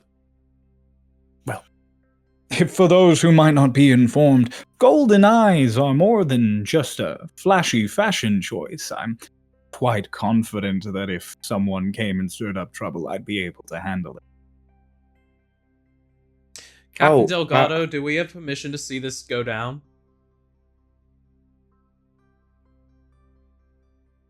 Between Loremaster Black, myself, and our new friend, assuming what he says is true and those eyes aren't just flashy prestidigitation, I would never use prestidigitation for such a paltry trick. Then I think we can handle him. Plus, Lance is pretty good at getting in the way of hits. It's true, I'm good at getting hit. I feel like it's only fair if you get to do it. Loremaster Black, if you could please prepare a hold person. I pull out the Vicious Bane. The book's not I only showing up have- as... Yep, nothing. He doesn't summon his other book, he just... Oh. I'm down to one book, I don't have hold person. Oh, that's fine, I do! Would you all trust me ever so briefly with your livelihoods and continued existence? Could you give me 11 minutes first? Certainly. Great. I just sit and I'm gonna start ritual casting Tiny Hut. You know what? Maybe Uh, the afterlife ain't that bad. Carmichael sits like he's sitting on a stool, and there is just nothing. And he waves a hand, and a kettle and cup appears, and he just... So, what brought you all to the New World? Money. Power. Making the world a better place. Okay, someone a bit altruistic. There we are.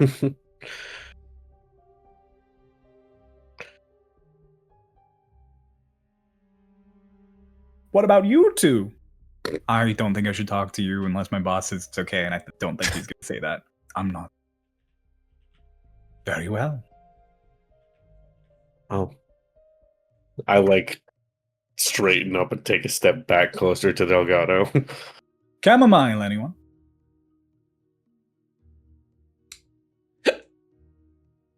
Hold on, you mentioned It's that good. you live north.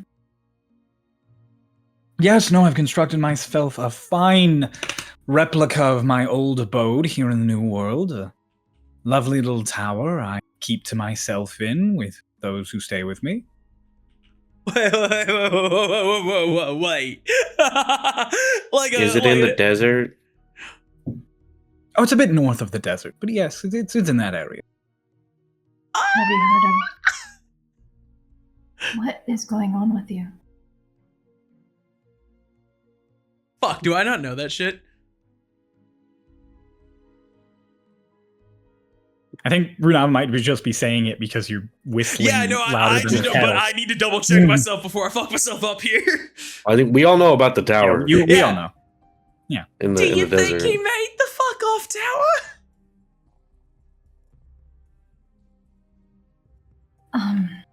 Hold on. Do I have my bag? Do I have anything? Can I pull out my Yeah, sketchbook? you have your bag. You can pull out your stuff. Great. I pull Come out on, my sketchbook. Renava, wait. You gotta focus. If you stop focusing on this 11 minutes, that's more minutes we gotta spend with this guy. No, it's alright. I can multitask. First of all, have you heard of anything basilisk related? Oh, there is a basilisk that terrorized the lowlands many decades, centuries ago. The Yavalis talk about it sometimes. Great. Second question. I flip to the page with the tower. Oh, so you've been to Mage Isle back on Asp. It is a lovely rendition. Yes, mine looks quite like that. Do you Do you know of a person named Nove? No, name doesn't ring a bell. They, hold on. I'll quickly sketch Nove. I will say going through with a sketch rather than just pulling Damn a it. sketch book will interrupt a ritual cast. Like just pulling Just a book out. because you say I can multicast doesn't mean you can I- multicast. Stop it. I will describe Nove. Start describing it. That likeness does sound familiar. Yes, no, I believe I do have a young charge who looks quite similar to that now that you say that. They don't kick up much stuff. I don't believe their name is Nove, but perhaps I just have only been given a nickname. Well, what nickname?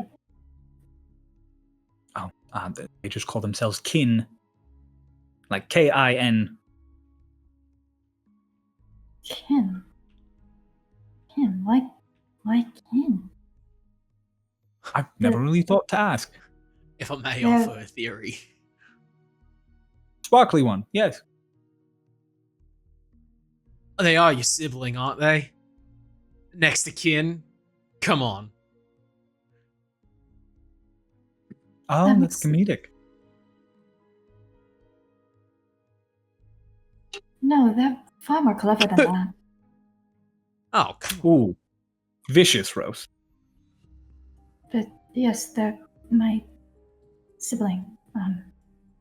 Speaking of vicious roast, if anyone would like coffee, I can do that also. No? All right. That might keep us up in the stream.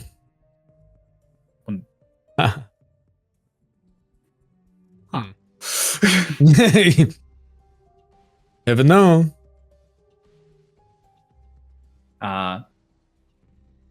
Do we let the 11 minutes pass? Yep. Selleck does not say anything at all through all of this. Bane's still not sure he's dead. He's not dead. Vane's like, we're gonna do all of this, and then it's just gonna be a loop. This is just my hell. Yeah, Just no, these people literally, forever. he's not sure he is dead, but he's not sure he's not. Bella like stands at attention near Delgado, and then after like 5 of the minutes pass, just starts like rocking back and forth on her heels. Any new questions of like, you want chamomile? I can put sugar in it, and it just every question is met with only head turns. Hate to It break it says to you, the- mate. I'm the social one. Coffee?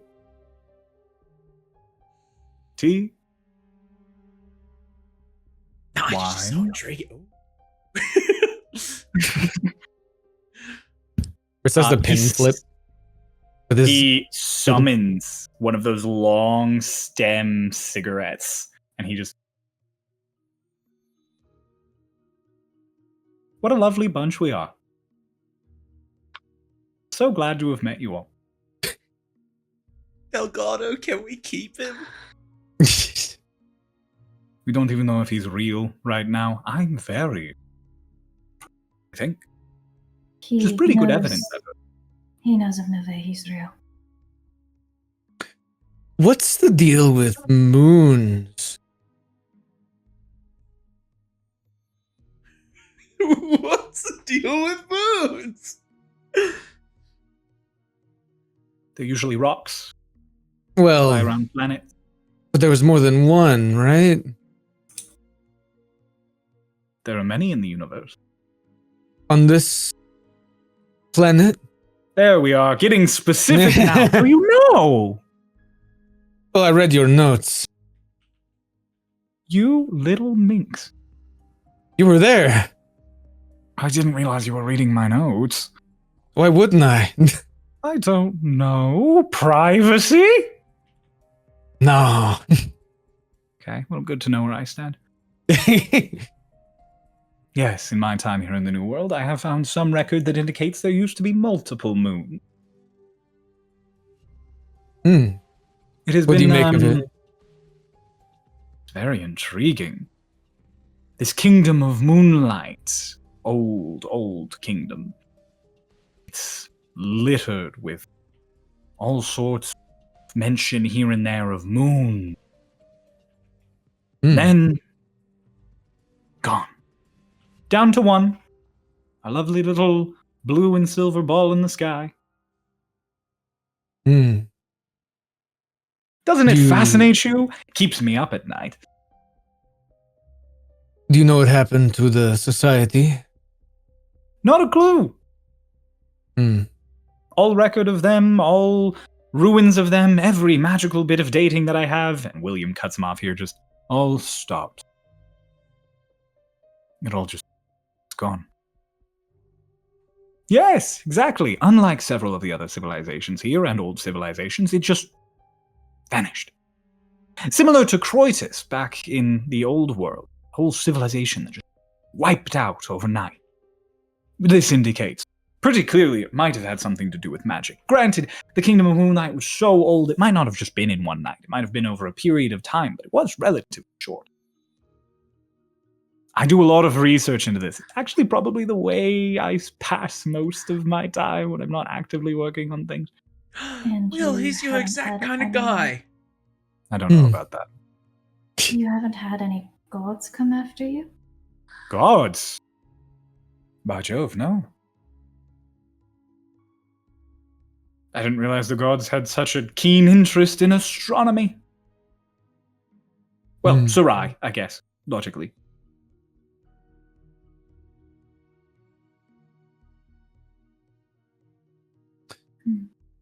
Why is Have you everyone in such a ever- bad mood? If we're dead, then we gotta at least, have a little. Vane, stop. We're not dead. How do you know? Because I fell asleep on a couch. And that is a common way to die. Falling onto a couch? Yeah. Falling asleep is probably the most common way people die naturally. So Although in we this all case it would be just- unnatural. We all just fell asleep. We all died at the same time. He literally Stranger just things described happen. an entire civilization that all died at once. Allegedly. Yeah, but where's everyone else? Why just us? Because we pissed off whatever the fuck did this. Okay, Vane. Well, you With can his keep believing cigarette we're burnt dead. out, Carmichael just flicks it away and it just vanishes in the dark. I have one more question. Yes, one more before your friend is done with their ritual. You ever seen anyone like me before? Gith, yes. I've encountered a number of your culture in the astral plane. I've been once or twice. Usually a lot more aggressive than you. But not here. No, I haven't seen any here. And if you mean the new world, no. If you mean the old world, also no. On the material plane, no. Worth a shot. Everything is. Runava, you finish up your ritual casting. What do you cast? I cast Tiny Hut, and just from the dark, it seems to coalesce and build upwards. And there's a slight glitchy effect as it finishes. And then it stabilizes. Oh, with this, if we do summon Nash, and any of you want to take a break every once in a while, unless he has a way to dispel magic and the sorts, we'll be fine. So opens his book and there's a page that just says thank you on it. He hovers it and just walks in. I walk in. Everybody gets in the tiny hut. Delgado stays outside. I stay outside. Lance also would stay outside. I'm outside. Because he's just like, I don't know why everyone's in such a shit mood. Actually, Lance, you've been a real champ here. Thanks. What did I do? You just haven't been a fucking sourpuss the entire time. When was I a sourpuss? I've been actively telling you you're alive. Yeah, that's pretty good news. All things considered, Carmichael leans Also- into the bubble, just boom boom. Can I? I understand if we're not there yet, but may I? You're a 9th level caster, are you not? Yes, So you can hold your own. I can, but I just wanted to know if you were comfortable enough to let me into the tiny hut. Also, from what you've told me, your friend has a sword. I would be more comfortable casting from in there. Your spells would not be able to cast through them. Interesting. All right. That's how a tiny hut works.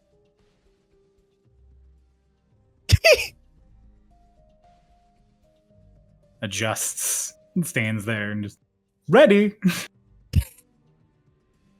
If you want, you can stand on the other side of the tiny hut. I was thinking I would just like put my hands through. Then only my fingers at risk.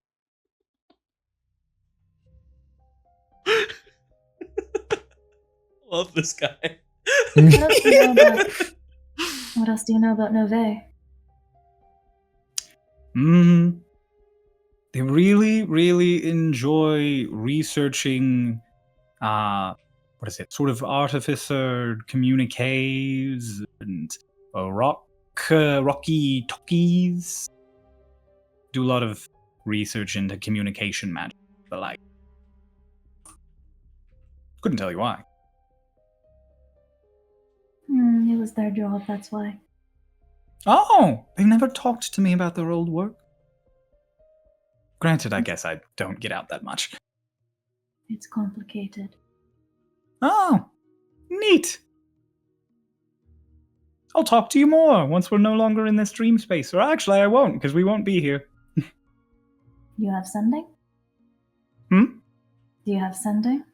I do, but it can't reach outside of my tower. Sort of a need-to-know thing. Right. Step outside. I deeply value my privacy. Looks at Rittz.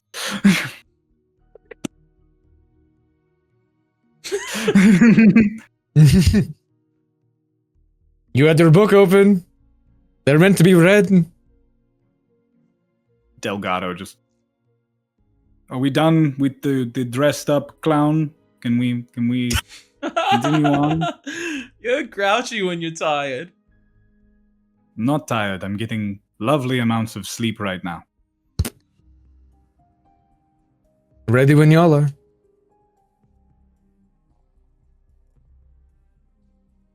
Delgado draws his sword. Lance just lifts his shield up and then pulls out that range gun lance that he has. Bella's got the vicious bane. Carmichael just like, wonderful. And then just threads of gold come from his fingernails and weave together, and he just like a little web. Cat's cradle. Nice. Thank you. Delgado just... Nash! A long pause, and then... Illuminated in the dark. Just the mask. Fuck. And then an audible... as into the lights, into visibility walks Nash.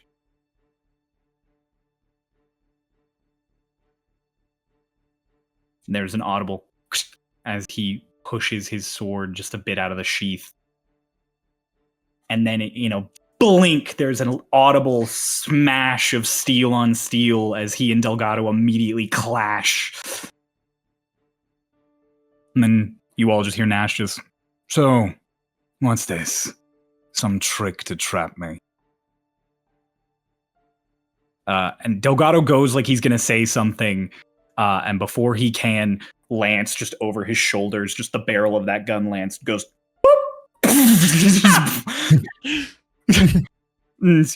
as the kind of smoke clears. Nash has just moved his sword to block it, and then as he flicks it out again and all the smoke goes away, those golden threads suddenly just grab at all of his limbs, and Carmichael there, just threads go up an inch or two and then fade into nothing, and then they appear and are grabbing Nash, and he just goes No, no, no! Calm down, boy. Just pulls, and Nash just gets dragged to his knees. All right, the gang's all here! Isn't that fun? Welcome to the dream. Rittz, as you say that, as all of you say that, all of this happens. There's tension. You guys in the tiny hut are worried. Nash is looking at all of you. You all start to see something. You all start to see everything as the area around you slowly illuminates, fades in. It's not like there's a starting point that spreads out. It is just like you're turning the brightness up on your monitor and you can finally see the picture appearing out of pitch black. Color starts to seep in. You are all standing on nothing. Air, clouds out in every direction. And high above you are 3 moons. And wherever you all were standing, your tiny hut, positioned to keep Nash down, suddenly you are all in a circle, perfectly equidistant to each other.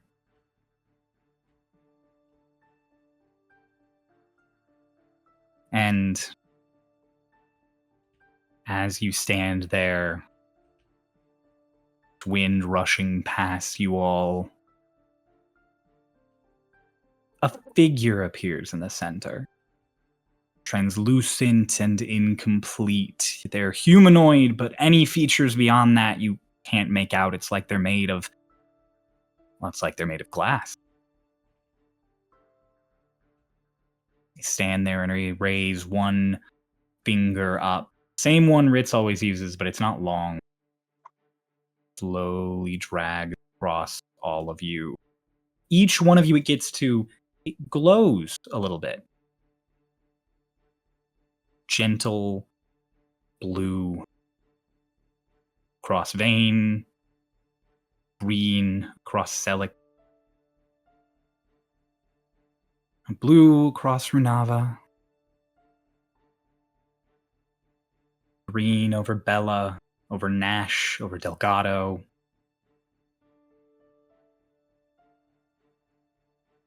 Around the whole circle, blue over everybody, except for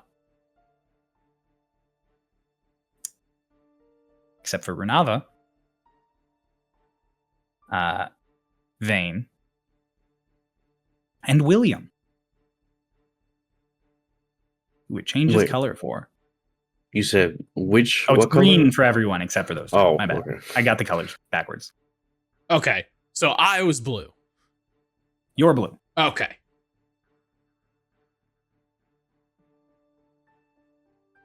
And then, as it comes to a stop, it finishes off on you, Rittz, and it immediately starts turning into a cascade of colors. Like a rainbow along its fingers, crossed. Flicks its hand out, and a quill appears in it. And then it seems to glitch, and it turns into a pen. You hear a click of a spring, twirls it around its finger. Precisely. And then it opens a book, just appears in its hand, still that same translucence, puts a pen to the paper, and you hear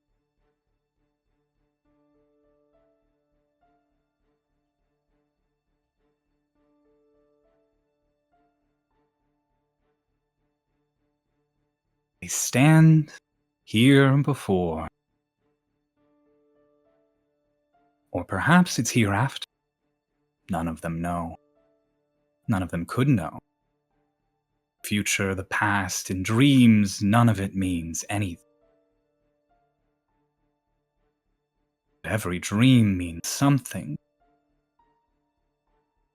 The heroes of this tale, those destined and chosen, look on a sky that's so familiar and yet not their own. Not knowing that their story is so much grander and older. Prologue written in eternity. And the author's assistant knows not even he has found himself in another story altogether. Until he... There's silence as that figure looks at you. Until he locks eyes with the writer.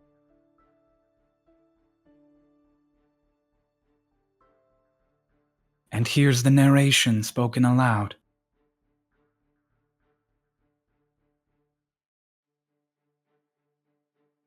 Puppet no more. I love when stories take strange twists like this.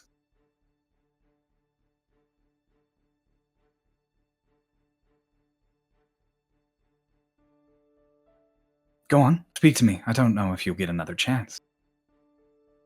You're the narrator. Or I'm the narrator. Is that what you said? Doesn't really matter at this point. Hmm. Whoever reads the book is far more important.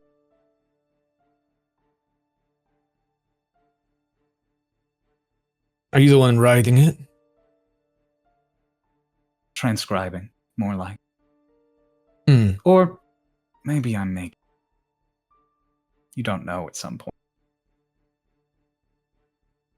Regardless, my role in this story, just here, just now, there won't be more. You don't get to look past the fourth wall twice. At least not without being satire. Hmm. Are you writing for someone else then? I write to remember. Remember what? Everything.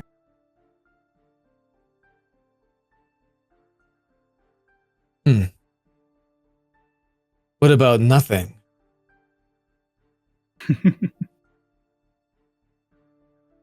Just the enemy of the whole story, isn't it? It's not your antagonist, though. Sidekick.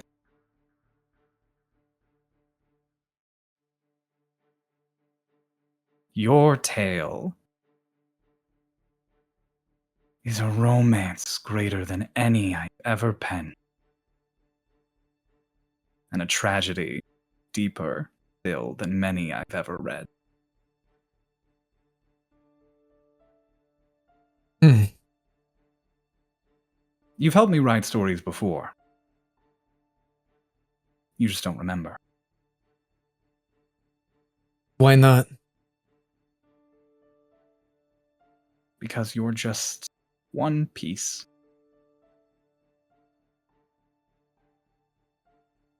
Of a very big puzzle.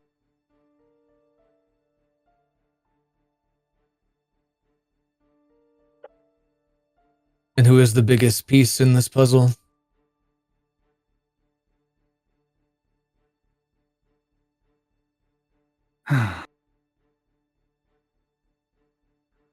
Good question. Sometimes stories write their own main characters.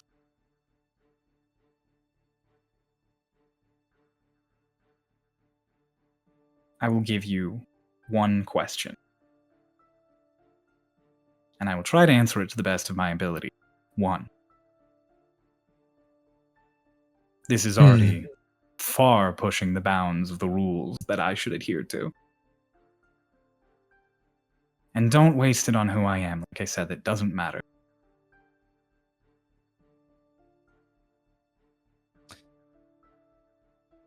And who are they?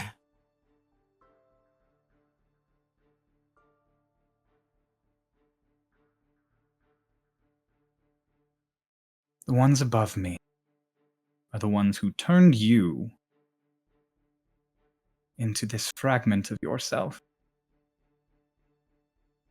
They don't like when people get the power to change the story.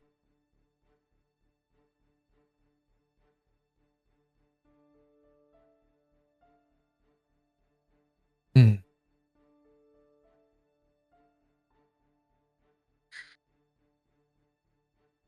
How do I get this power back? You shouldn't. I shouldn't. You shouldn't. But you can. You won't want it when you find it. Hmm. There is a crown. Heavy is the head that wears it. And all would bow before. I can't tell you any more, but just know your piece, this piece that you are now, is just as alive as all of the others.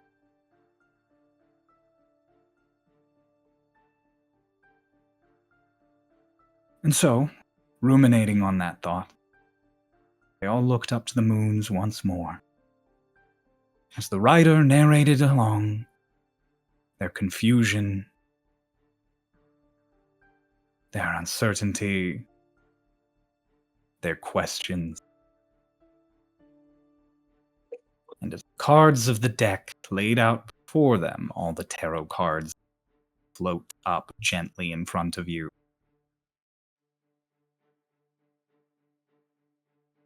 Seemed to show they'd all already been dealt their hands. But there is one rule to cards. You can play them up, or you can flip them down. You all are suddenly just in the dark.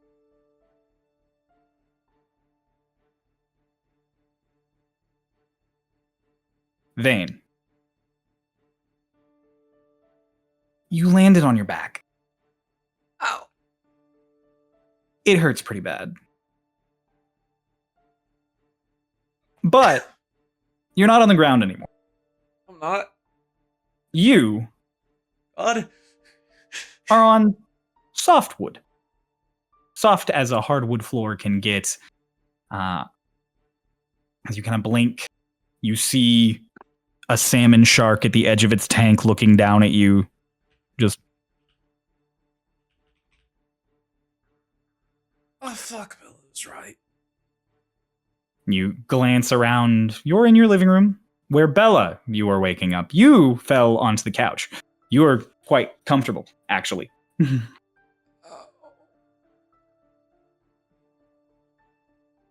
Zane? Yeah. Told you you're not dead. Sorry. You don't have to apologize. It was a fact. As Vane says that. Oh, as you say that sorry, you kind of move a little bit and you immediately nudge Selik, who's lying next to you. Oh, maybe I'm dead now. It's heaven. I'm sorry. I'm sorry. I'm alive and I'm in hell. I can talk again. Runava, you slumped against like a table that one of the aquariums is sitting on, are also waking up. As you're waking up, just nudging your face a bunch, Zervi just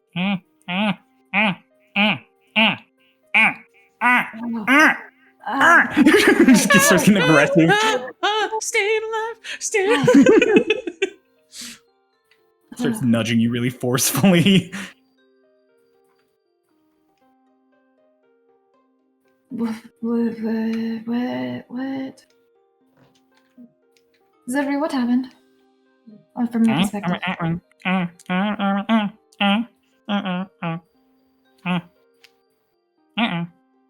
Slower this time.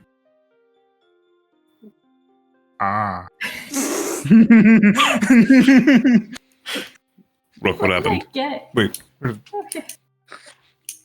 You say, Rook, what happened? And there is no response. You think for a second. Rook has been poofed.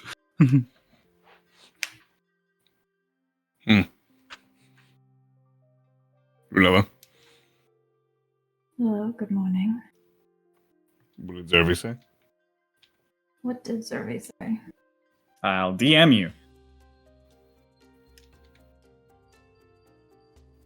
They got Rittz! All of us? Crises.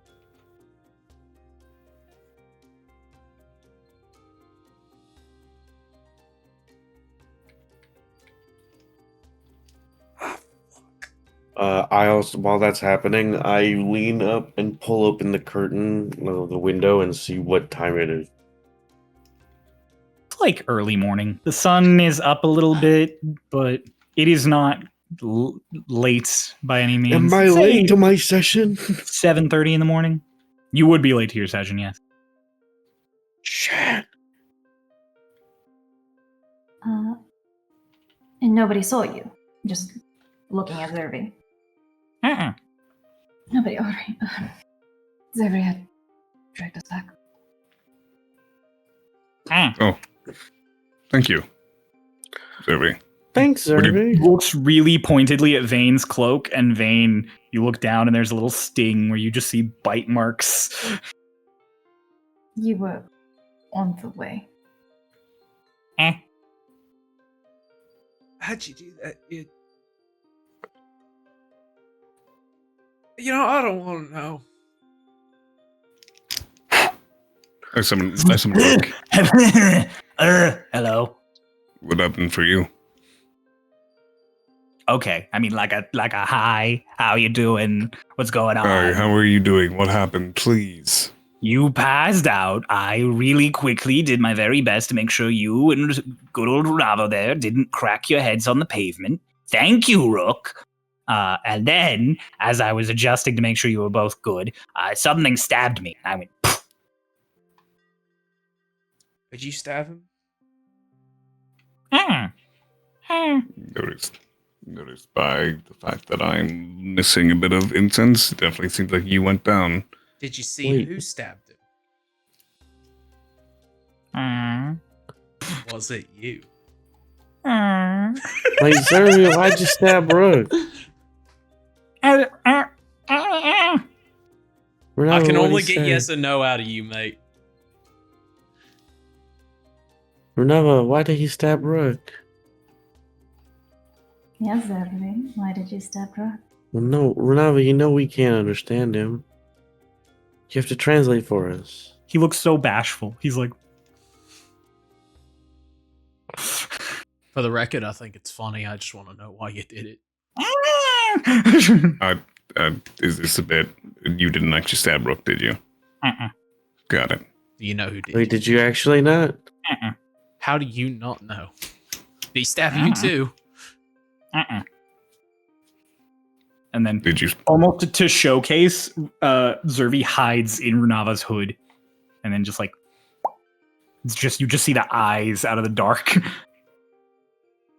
then you hear a shh. Tough luck, Rook. Okay, so a passerby stabbed me while the little guy hid in the hood, and then just left the two unconscious people. Actually, wait, where are your wallets?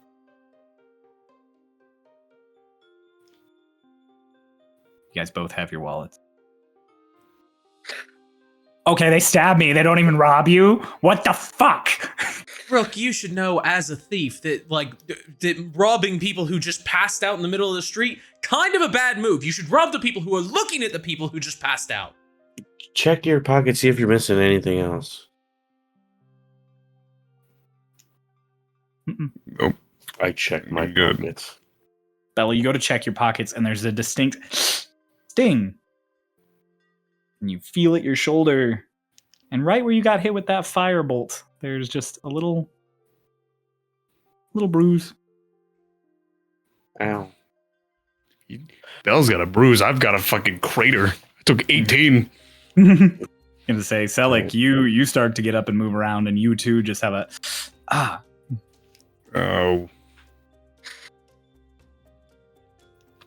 It's a payback for the Eldritch Blast.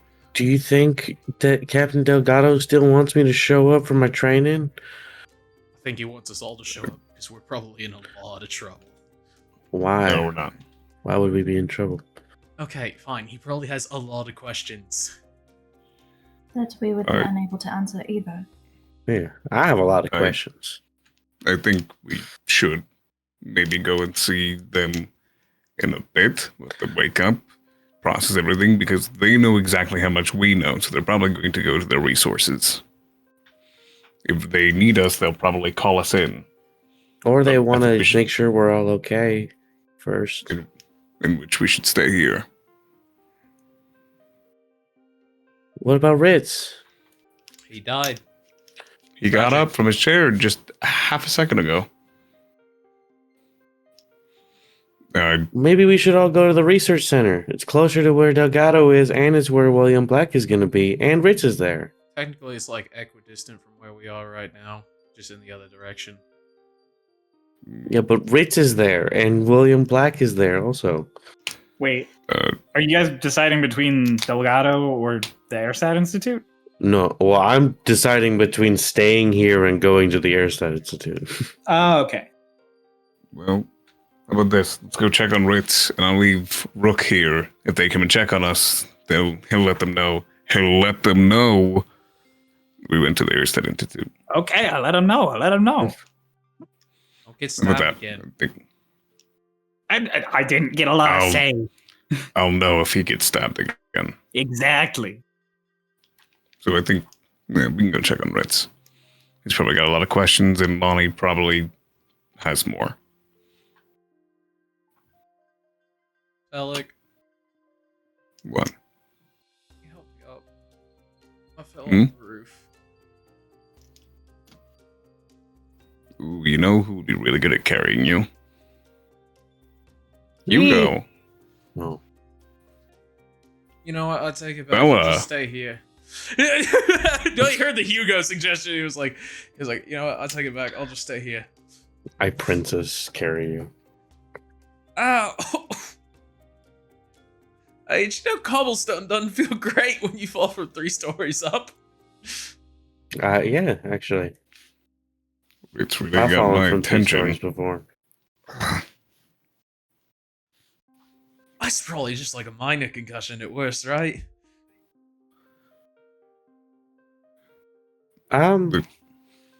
It's okay. There's healing magic. Why don't you just use healing magic on yourself? Oh, fuck, right. Yeah, Oh. fuck it, whatever. It's really got my attention.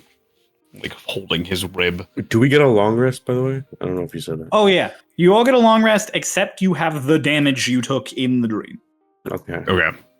Just let's go collect Rittz. If we get stopped on the way, we get stopped on the way.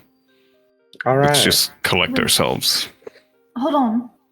Yep. I pull out my tarot card. Fuck yeah, exactly. Has it changed? It is still upright. However, the edges all have this slight emboss to them. All of the lines have some depth, It's reverse hollow. Let's go. more alive. Also, just to confirm, we all had that dream. Correct? Yep. Yeah. I hope so. Else there'd be no weird coincidence of us waking up and having the same ideas. Just making sure. Yeah, that was a joke. Yeah, I had the dream. Oh, haha. Yeah. We should go collect Rittz. Center ourselves and move forward from there. Bella, do you want to go see if your training is still on for the day? Well, he was asleep too, so he won't be there. No. I mean, do you want to go check in with him and see if he'd like to still do the training today? Because we can go head over there as well. You could just ask to use Will's rock. It's true. William Black can just contact him. easily. So we Okay. should go there. Okay. You guys, as you're about to gather yourselves and head out, you hear a very audible boom, boom, and then your door just boom. Good morning, my hand and open Lance. Open the door. Hi! Did you all have a weird dream where I shot Nash in the face? I fell off a Yep. fucking roof. Oh! Do you But need yeah. healing? I can do that. But Why my don't back you? hurts. I did. But again, cobblestone, spine, not great. He lays on hands and just heals you a few points. Yeah, we all had the same dream. We were all there. Okay, Hi, cool. Lance. I'm not crazy. Ugh. That was No. fucking badass. We're going to go collect Rittz. Do you have any intel to give us? Any updates? Anything that crazy happened to you? Did you wake up in a strange place? I fell Is asleep. your at wallet my still desk. there? Yes. I just fell asleep at my desk. I do that all the time. Did you tell anyone? No, I got up and I ran here. Okay. Well, come, follow us. We're gonna go check in on Rittz and make sure Okay. he's okay. Okay, I'll cut off this line. Hi, Lance, can you reach out to Delgado with your fancy rock? Captain Delgado, this is Lance. Did you have a weird dream where I shot Nash in the face? Also, Quad 13 of the 15th Corps was there. Let's get back. Yes. Unfortunately. Please, gather them all at the apropos tower as soon as you have a moment. Bring Lawmaster Black. Actually, I'll get Lawmaster Black. Problem solved. Perfect. Well, I'd say you could put me down, but this is actually quite nice. Does look cozy. Did you heal yourself? Yeah. I will just No. gently put you on your feet. Like I wouldn't have done anything, but you pointed it out. Bro just looks at you, Yeah, I know. just like Yeah, he's just like, oh no. At the Institute, Rittz, you wake up feeling like a new man. You are a new man. You're not yellow anymore. You're still yellow, but something feels different. You don't know quite what in the moment, but there's a tingle in your fingers. Etalon, you finished your charging and have just been hanging out with the creatures in the atrium, waiting for Rittz to wake up. So, as you glance over, a squirrel is currently nestled on his chest as Rittz starts to be like, Rittz, Ah! Grab it. you grab it and just Oh my god. Are you trying to kill me? No, he's just resting. Oh my god. Good morning. Oh, let him go, Rittz. Hope it tastes good. What's your AC? What is my AC? 16. Oh, max damage. You take 4 points of piercing damage as the squirrel bites your hand. I took only one extra point falling off a fucking roof. You just let it go. I go like whoosh. It just into the bushes. Oh god. Wow. How was the sleep? Like a living dream. They were all there. My entire party. Oh. I visited their past. It's Oh. weird. I kind of want to know if it's real, though. It was like I transcended into a dream reality. Well, that is quite interesting. I've never heard of that. Is that normal for dreaming? I don't think that it is. I don't think it would feel this real. Tells her all about it. literally everything. You get the whole rundown. Well, That's one. Oh, Maybe not the like writing ending, because he's like, oh, maybe that should be like a secret. Like when they all Fair like enough. got together. I was saying, Cryo, was that something that because I was kind of unclear. Only Rittz heard that part, correct? no, everyone heard it, but it was just directed to Okay. Rittz. Oh, dang.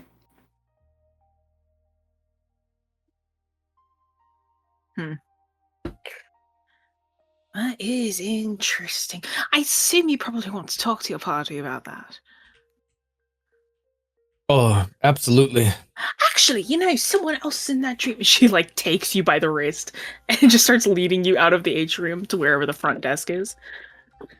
Oh, the front desk is at the front of the atrium. Oh, okay. Well, she just Yeah. takes you there. Well, wait, Hello. did I do anything weird? No, you're good. Could you contact William, please?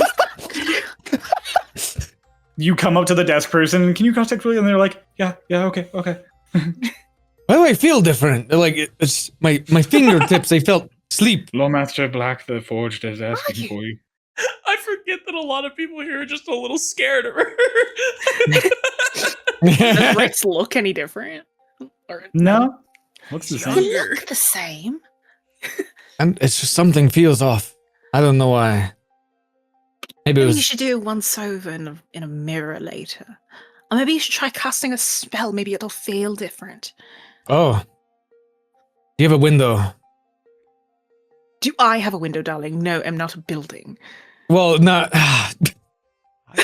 You have good jokes, actually. That's It's funny, isn't it? Well, I What- mean, I assume there's plenty of windows around here. Hmm. I don't know if you can mess with any of them, though. Does Please this don't. window open? You have one in your room. No, I don't think darling, you- my room is William Black's office. Ah, damn it. Fuck. Maybe try later. Do you have a smaller spell? Like Presto, Thaumaturgy, or... Yeah, but just pulls out a card. Was it Presto is like a mark on the ground? A random circle. A circle just appears on the ground. Just. That's a very nice circle. Oh, good morning. Wait, Good morning. Hello. Wait. again. Hello, William.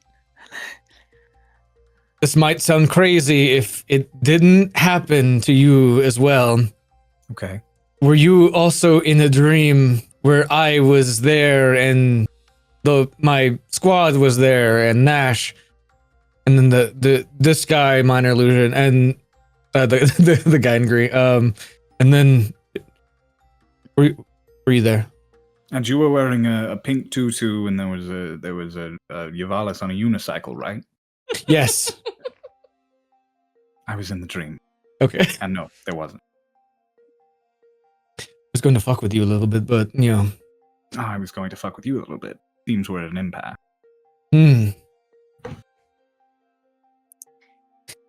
What do you make of all that? I make it that Delgado called me the moment I woke up and told me to come to the Apropos Tower and bring any of you I found on the way. So, Oh, Atalan, I I mean, guess this we're- is no offense to you, but I don't think he wants you along because you weren't in the dream. No, I don't think so. Makes sense. Have you practiced how to make crepes? No, but I can try. I will pay for anything you need to make crepes. Oh my god. Okay. Sorry, the little giggle fucking killed me. Come along, I'll Rittz. I'll tell you more about stuff later. Yes, please do. It was good talking to you, though. Okay, wonderful. Yes, wonderful talking with you as well. Yes, tell me more about it. Tell me about the others' experiences as well. Have a good day. William. Will? Please call Do me. you have a Will. Please don't preference? Call me Will. Okay. Not crazy Wait. about.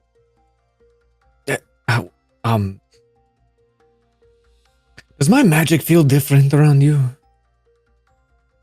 I don't make it a habit of feeling you or your magic. Can you feel my magic?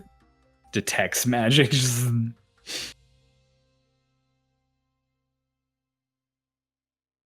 Huh. I'm not crazy, right? It's No, it's different. That's definitely different. Frankly, I don't know how or why, but that's different. a place I can blast something. Not here, but like after everything. You really want to go someplace where you can blast something? Oh yes. Wait, no, this spell would also restrict. Never mind. I was going to banish you, but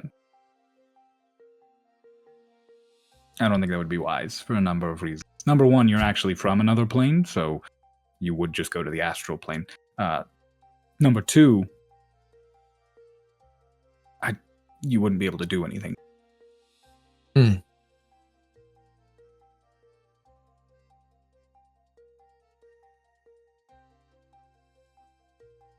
You have guidance then. I do. And? You want me to guide you? Well, I figured it'd be easier to ask an expert. My power is but dormant. At least its true power. Let's wait until we're on the bridge. You can cast magic off the bridge. All right. There we are. All right.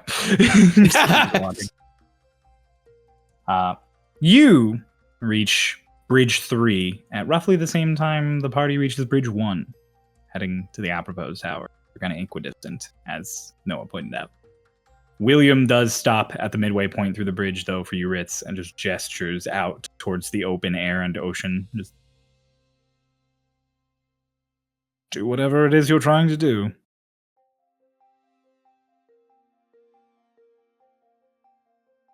Lightning bolt, whatever. He's like, But maybe he- just try to keep it set, and then you throw a lightning bolt and just... He's like trying to change it like he normally does. You try to... What element do you try to change it to? Radiant. Just lightning shoots out of your hand.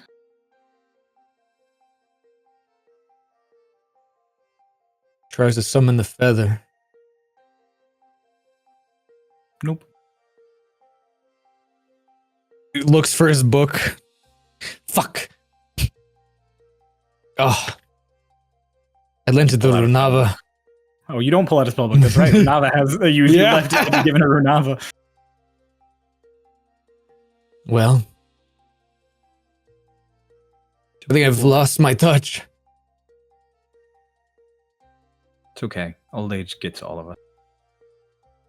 Shouldn't get to me like this. What the fuck? Okay.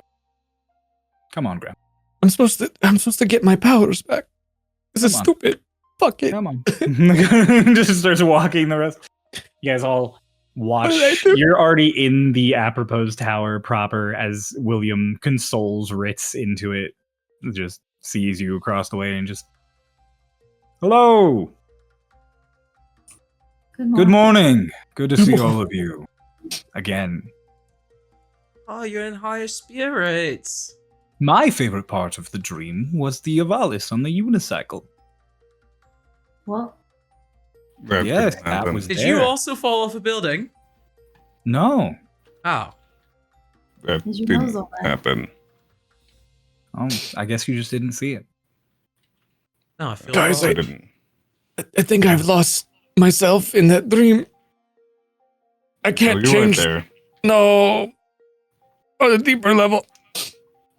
I can't turn lightning into holy power.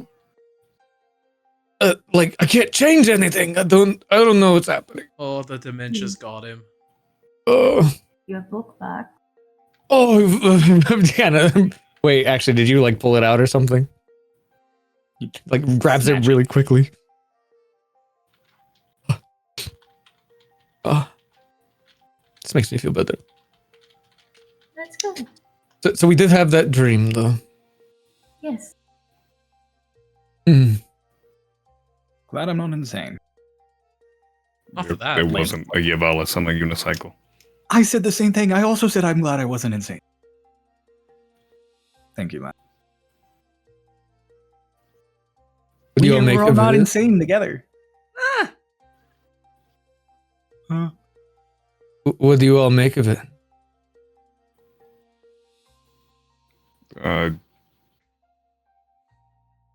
I chose not to talk much, so I didn't get to look too far into it. I want to find this Carmichael guy. I also want to find him. He knows where my older sibling is. I I'd want say to it's for find more him selfish because- reasons, but it's just for a much more superfluous one.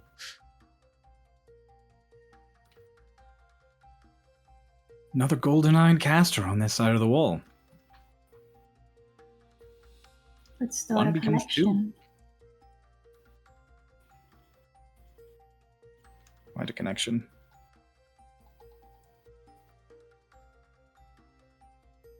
Well, shall we...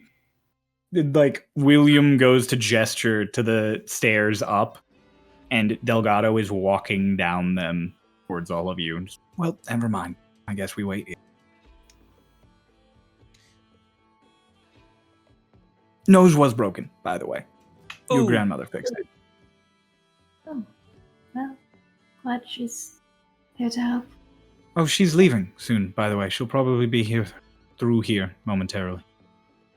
All right. Good to know. Thank you. Of course. Happy to share. I think that's the first bone I've ever broken. We gotta get you You out. know, there was this like community thing back home where there would be a club, an unspoken club of being part of a no bone broken club. We're not supposed to talk about I'm talking about it. What are you gonna Well- do? Kill me? it. No. Now I gotta break your bones. Hmm. I've had plenty Then of you'll just bones make her broken. more in the club. Shit, you're so. Exactly. I'm gonna fix one of your bones. My bones are already fixed. I'm gonna make it better. Don't know if that is possible for you to do. Only one way to find out. I'd rather not find out personally. She's still as much of a sourpuss as she was in the dream. I'm just. Alright. First, I'm not funny, and now I'm a sourpuss. You can never be happy with how I I interact. think you've gotten a lot funnier. Of course, I've gotten funnier. I've always been funny. You just never knew. Because I just don't have a good explanation for that one. I'm glad it's all jokes over here. It's coping mechanism. Cope quiet. Please. If you would all would follow me. Delgado heads to the elevator and ushers like half of you in, and the elevator is all full, and he's like, Lance, take the next one. Okay. And the other half of you wait with Lance as he hits the hidden button to bring the elevator down. I'm waiting And then, with like- Lance. I don't want to be with Delgado. 30 seconds later, the other half of the group comes down in the elevator. And you're all in that lovely little subterranean area you've seen before. Alright. This is the most secure location I could think of to talk about this. No prying eyes or ears. Obscured from every kind of detection magic we have. Now, allow me to ask one question before we get into too much of the minutiae of everything. What the fuck? Ah, there he is. I don't know. Sorry, y'all got dragged into that.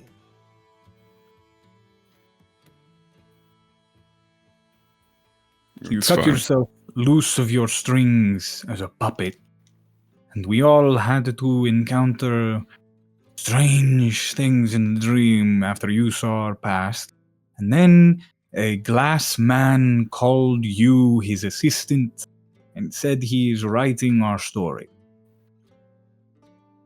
Yep. Also, Carmichael. Interesting guy. Anyone familiar with? No, completely foreign name to everyone.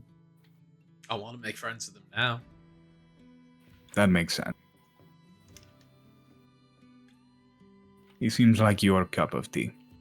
He's also a 9th level caster, so I kind of figured that he might be useful for us. I'm more concerned that he's on this side of the wall and we had no idea.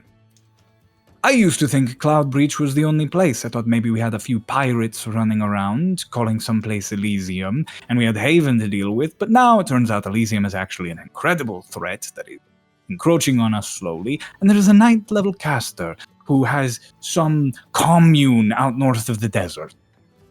There's also a 9th level caster petrified by a basilisk. Yes, I have been brought up to date on that. That one I'm less concerned about because she's a rock. No offense.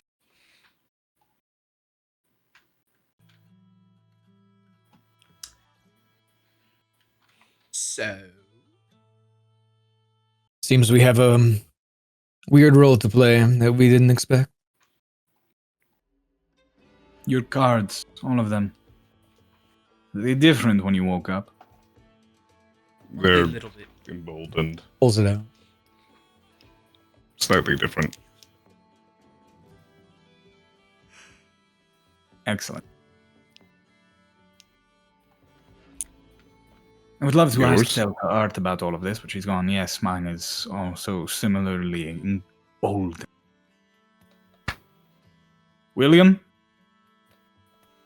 Yes, my card is a bit different now. Lance? Yeah, it's different. He doesn't pull his out.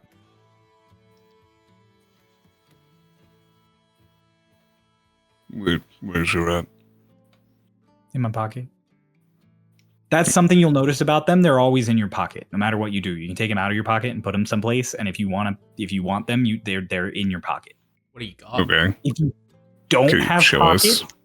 they're just there. What do you got? Can you show us? Okay. Pulls out the tragedy. Ooh. Ouch.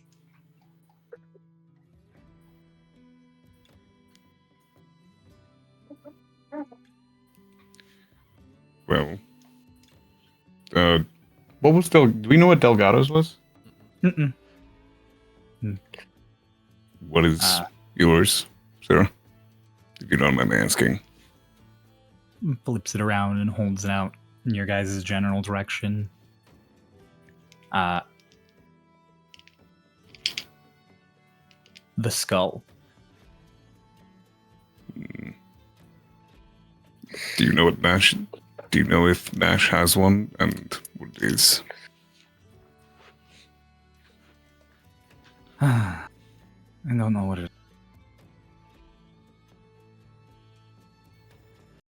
But do you know he has one? Delta until after he had left. He used to talk about his card a little bit, but didn't think it was relevant. And then once I was trying to figure out why he left, I figured I'd follow every trace I could think of, so I went to Delta, and that's when I got mine. It turned on the first time we fought. After he left. Probably went the same way for him. Sorry, did William Black pull out his card, or did he just say that his changed? He's said his changed and he pulled it out as he said it. Just like your guys, is it just like embossed now? So everyone's looks has changed in a similar way. Mm. Yeah. All of And them are Lance's is the activated. tragedy. Yeah. I still have the Mirage, not like the Rider or something weird. Mm-hmm. You still have the Mirage. Gotcha. We've all changed.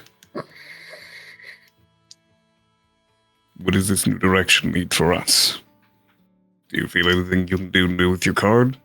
Is there any new magic running through it? Is anyone identified? I identified mine when I was no longer broken. Nothing has changed.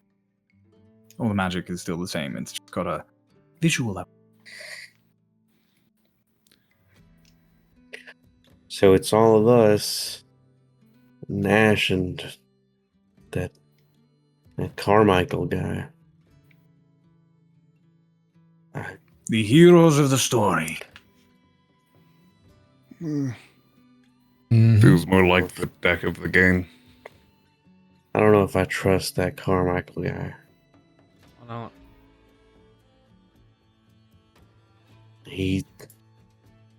I don't know if he didn't seem like he had like any like strange intent, but just knowing that he worked with Martin, So did we don't know to all what of extent. us. Well, sure, but all. Sorry, go ahead. What exactly is with the Marta? I've heard some things from my grandmother, but I was... Lead hold master, string snapped in his brain, decided he wanted to end the world. He fostered an entire cult to bring about the endless night. Got it. And not all the Hold Masters worked with them, especially near the time of the Endless Night. They were fighting against him. But this, I mean, from what he said, I mean, I don't know if he didn't really explain much, but from what I got from what he was saying, he was with him until he stopped trying to end the world because he died. No, it And I sounded mean- like he bailed out quite early on. Did it? When did he say that? He said, Martin started to go sideways, so I got the fuck out of there, and also he's erased me from just about every part of history. Doesn't exactly sound like they were friends. Well, that might have been something I missed. Did he say that Martin erased him from every part of history? He said you can't find his name on any like documents or anything, and that it was Martin's doing. And then they asked like, "Who was your boss?" And he was like, "Oh, Martin. He was crazy. Shit started to go wild, so I got the fuck out of there and hid from him. Best place to hide was on the other side of the storm wall." Like that was the TLDR of it. Hmm. So he did imply that Martin started doing crazy evil shit and he left. I see. Whether that was true or not is unsure. You think It's- that Martin character erased my memory? I mean, it's possible. I think it's also just his whole thing with his tower and like it being as hidden and as secret as it is. It's I guess I'm just it maybe it's not that I don't trust him, but I want to know more about him before I form an opinion on him. Like, what is it that he is? Like, what is he hiding in there that he has built so many defenses up magically and physically, having it be unable to be looked into? It could also Hmm. be assumed that he doesn't leave it. Yeah, I asked him about sending, and he said it wouldn't work at all, even if you were to cast it. yeah. So he Doesn't never leave leaves his office. Does tower. that make him evil? I'm not saying he's evil. I'm saying he's weird, and I don't trust him. It was a I can hypothetical. trust- I can I'm not not- assuming you're evil. I leave I my can- office. Yeah, he Not also does willingly. leave his office. I have a house. I have a clock that I have to wind.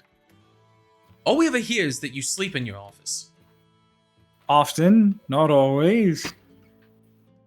Listen, like I'm saying, I don't think that I'm not assuming that he is a villain. Like I said, I want to learn more about him before I form an opinion. And right now, I don't entirely trust him, just based on vibes. My opinion of him is he has an entire civilization he's built here in this new world that we don't know of. And the last time there was one of those, it led to hundreds of people dying. Also true. Runaba. At the very least, we still need. Well, at least I would still like to find him. Less him and more his tower and my siblings' whereabouts. And he's been the only direct line to that. I agree. Not for the purpose of finding your siblings. Again, no personal offense intended. This is not something we can leave entirely untracked. Unfortunately, we don't have the resources to commit to finding the tower in the desert. Delphi is currently working on finding a way to Elysium. As soon as he does, it's all hands on deck. The Tide Striker is the threat right now. The tower we're standing in right now was struck by lightning 3 times last night. It'll happen another 24 times before the sun sets today. Up and down the coast, people are going to die. So as much as I want to deal with this mystery of the cards, Carmichael off to the north, fuck is happening with Nash?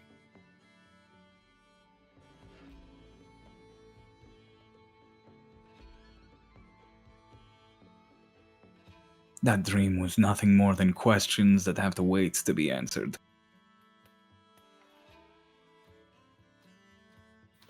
I agree. So where do we go from here then?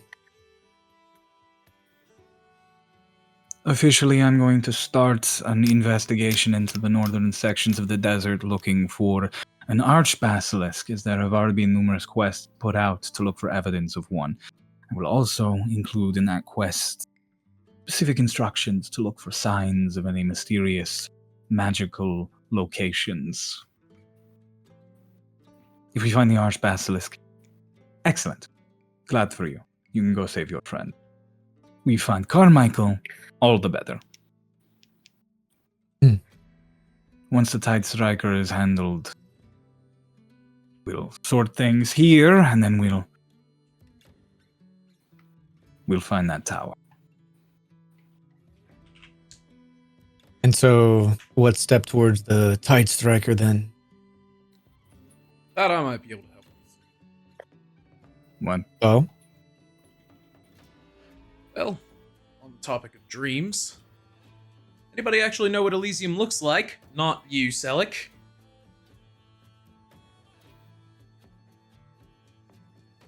Nope. In simplest, if I had to stifle a guess of a dream that felt a little too real to not be not real. It's a city if you turned it inside out. Please, for the love of God, cut to the chase. Elysium, as if you took a snow globe of a city and quite literally turned it in on itself. Why do you know that? Your guess is as good as mine.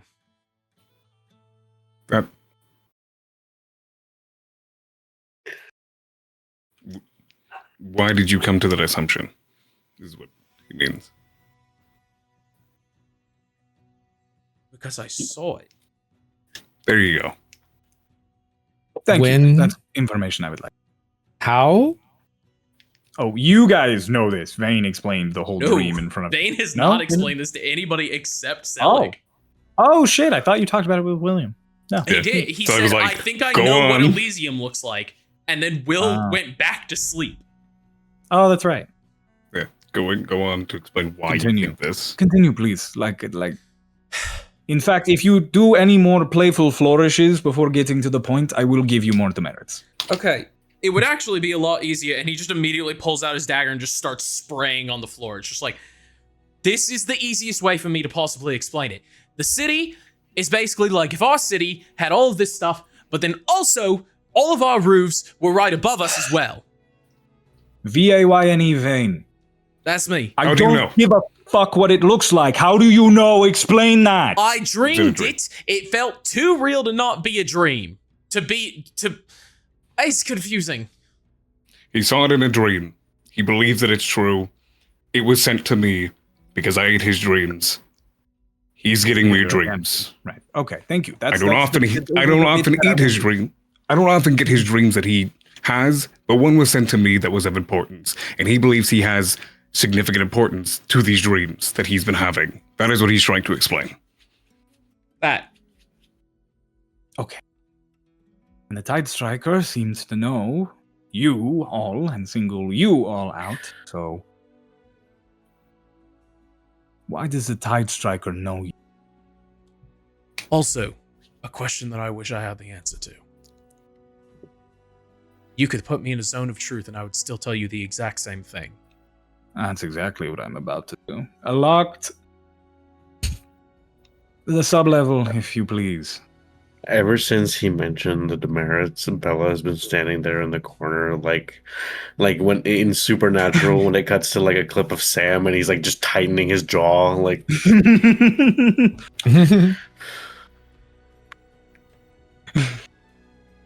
Alok just appears in a rush of vines and leaves, just like they grow out of the floor almost. Just hello. Ooh, Hi. so many familiar faces. You're all in trouble again.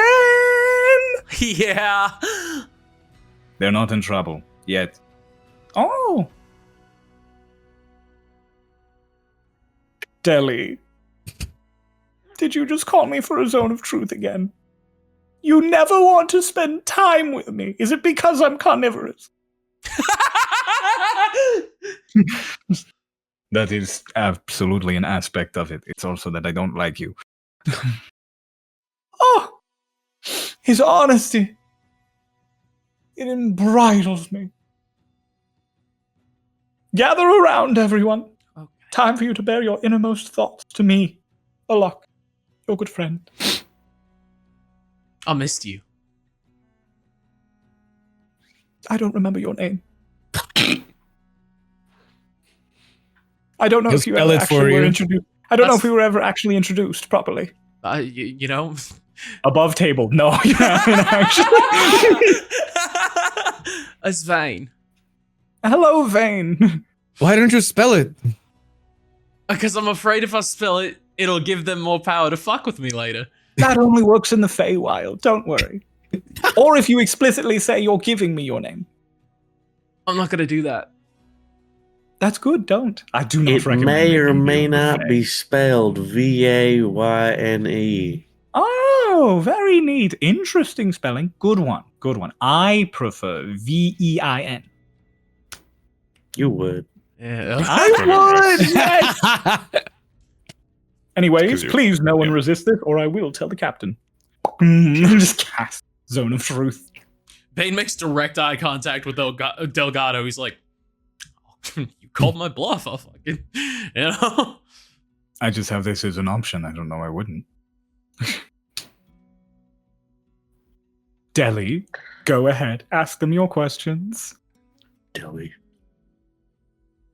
Does anyone know more about the dream we had last night? No. No. Everyone just say the word no out loud to cover it. No. No?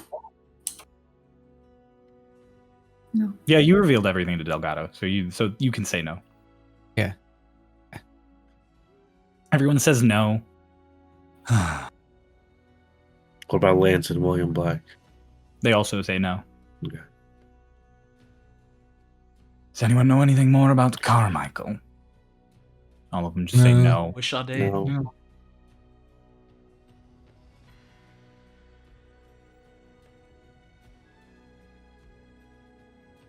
Why did you think the city you saw in your dream was Elysium?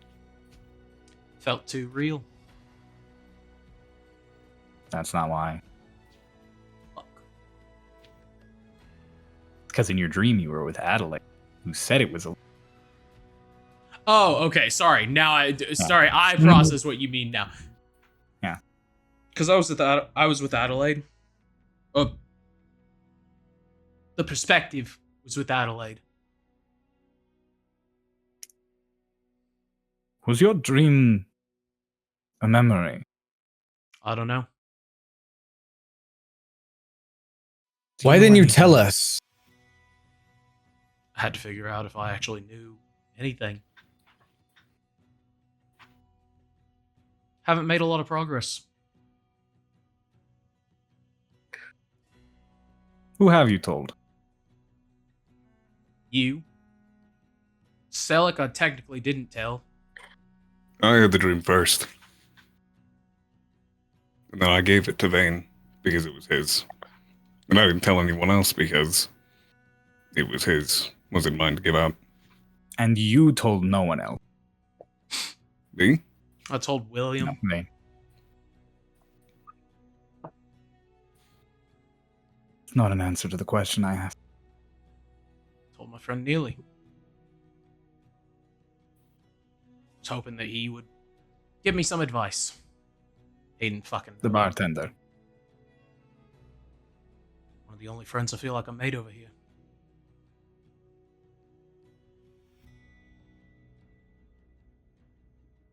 Ouch. As always, I extend you all the same courtesy. Do you have any questions for myself? Or Lance? Or Eloct, technically. Oh, Did any of Well, I us guess have we don't anything to know. do with the breach on the Apropos Tower? no. No.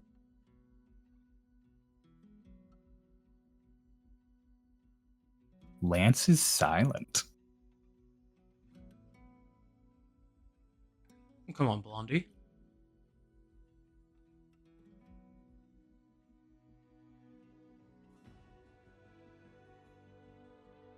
Lance? Oh. Yay.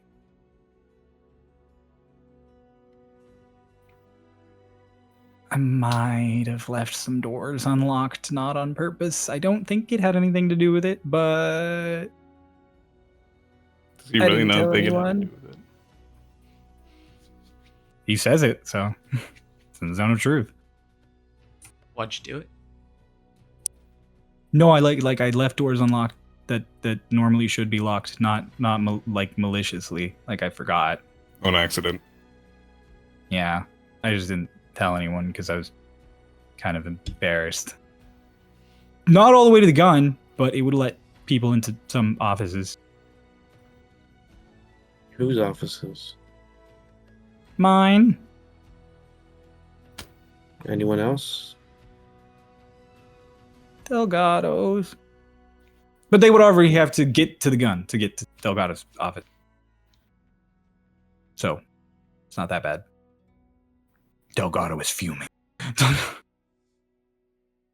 Are you sorry? I'm so sorry. I'm incredibly sorry. You know that I'm sorry. We're in a zone of truth. I know. I just wanted to make sure you said it. Okay. Or what happens next?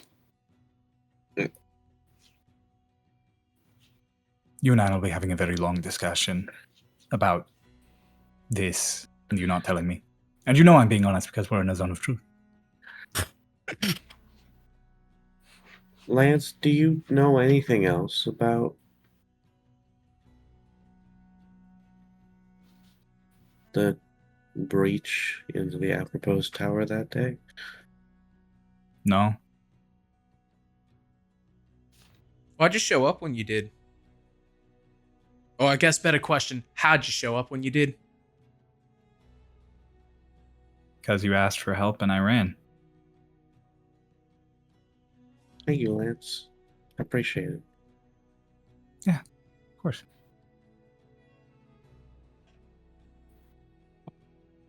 Such vulnerability. Delgado, for the record, I want answers just as good as you do. And if anything, I wanted to come talk to you in order to see if we could maybe assist in any way, finding out where the breaches possibly happened, and then maybe assist with it as a whole. I've been suggesting torture.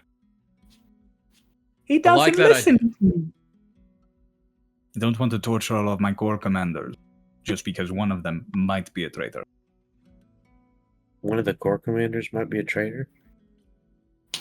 They're the only ones who had access during the lockdown. Adelaide didn't come into the tower until after she had already fired on the city with her ships. The tower was in lockdown. The only ones who could have let her in were the core commanders or the holdmaster. I know where all the... not holdmaster. The... Guild You got- leaders. guild heads. Why don't you just bring them all into a room and zone of truth them? Because I worry if I start bringing them into the zone of truth, eventually, one or two of them are going to just, try to kill all of us, and then we don't get any answer. Second question might be more important. Didn't you already try this shit with the guy that was tortured and literally the magic was written in his soul to the point where he didn't even know he was lying? He didn't know what Elysium was. He knew he worked for Adelaide. Zone of Truth would work. To what extent, we don't know. I'm very thorough. I like to get all the nooks and crannies. Are there Question. any of the core commanders that you're suspicious of already that we should look out for? A number. Names I'm not entirely willing to divulge. None that you need to be afraid of. They're all being watched. He looks at Lance as he says it, and Lance is like, okay, I mean you don't have to be so pointed about it. Luckily, Core 1, he's mostly under my direct operation. Technically, Tallulah's in charge of them, but she is Tallulah. So I have some eyes and ears around.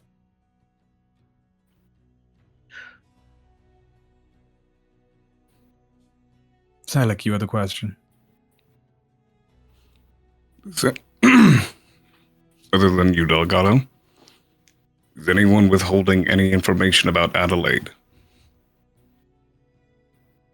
Lance No. shakes his head. William shakes his head.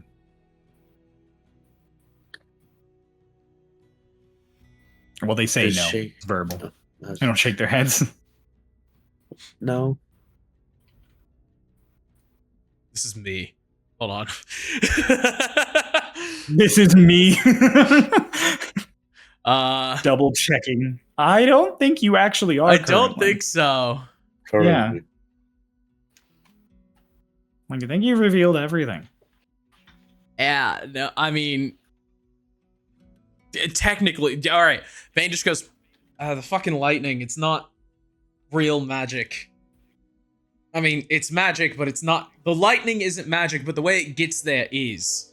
It's like a It's- pipeline.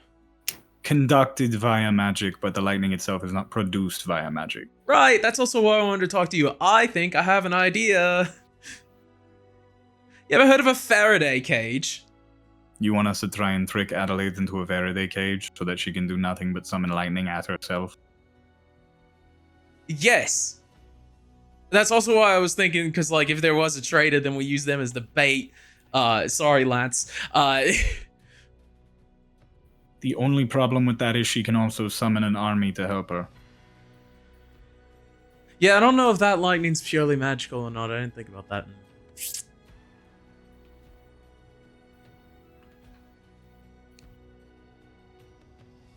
We'll put that on a back burner. William, possible to construct an anti-lightning cage? Yes, I'm reasonable. Would take a lot of wrought iron. A lot of wrought iron. Also, Found out we'd have tungsten's to- pretty useful. And tungsten's dense enough. Getting that much would make it unrepugnantly heavy. Marvel looks so uncomfortable as they're just talking about this. Did everybody answer? I can't remember. Because I know. Yeah. Did Lance answer? Yeah, Lance. Okay. He and William were the first two to answer. Renava, Rittz. Wait, answer what? Is anybody withholding information about the Adelaide. about Adelaide? No. Does Renava say no out loud? Hmm.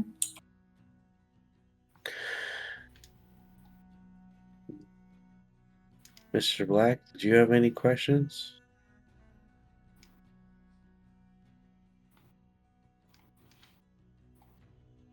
Do you all think I'm a shut-in? Yeah. Yeah. No. No. I'd like to get a drink with you. Brunavi goes a little bit. Delgado just goes, really? I like honest opinion. Actually, there was Yeah. a hot pot place that opened up, or reopened up, today. I was wondering if lunch stuff. It would be very nice. I would love to go Sure. to Hot Pot, actually. Was that an open? Yo, we going to Hot Pot? invitation, Or is no one else invited to that? No, it was for the squad and William Black and Lance, and I guess I'm not going. I was just because Don't ask. you didn't tell us about that. So because I haven't really had the opportunity to. I'm just happy we're not going to Nearly's. And You can tell I'm telling the truth. actually incredibly excited we're not going to Nearly's. You guys are just mean. Elated.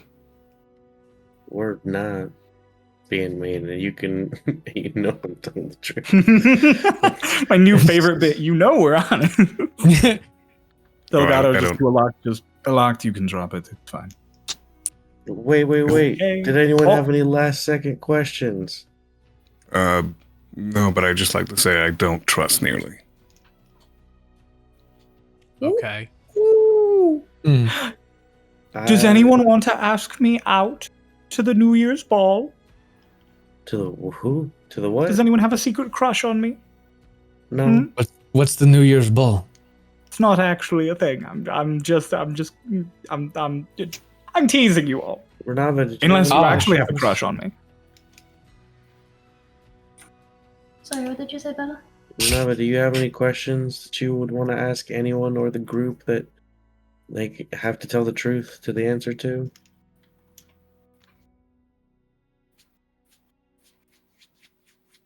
I mean, I had plenty of questions, but I would like the truth. This feels kind of. There's don't. I mean, better everyone else is surefire taking way the to get shots it. at my only friend, so by all means. Do you really think Nearly is your only friend here? Only friend that ain't here.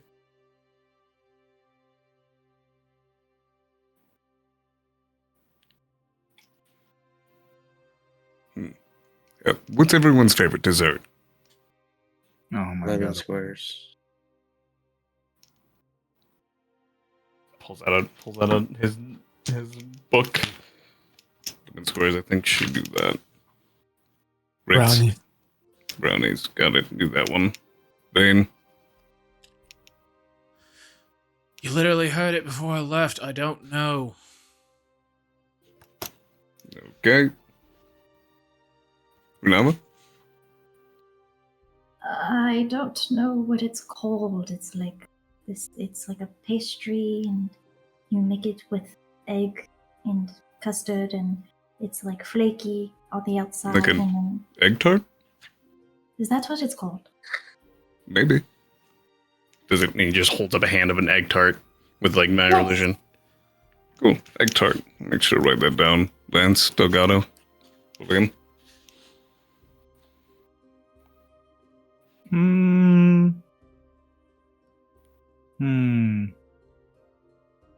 Delgado goes, oh my god. Cookies. I like chocolate chip cookies.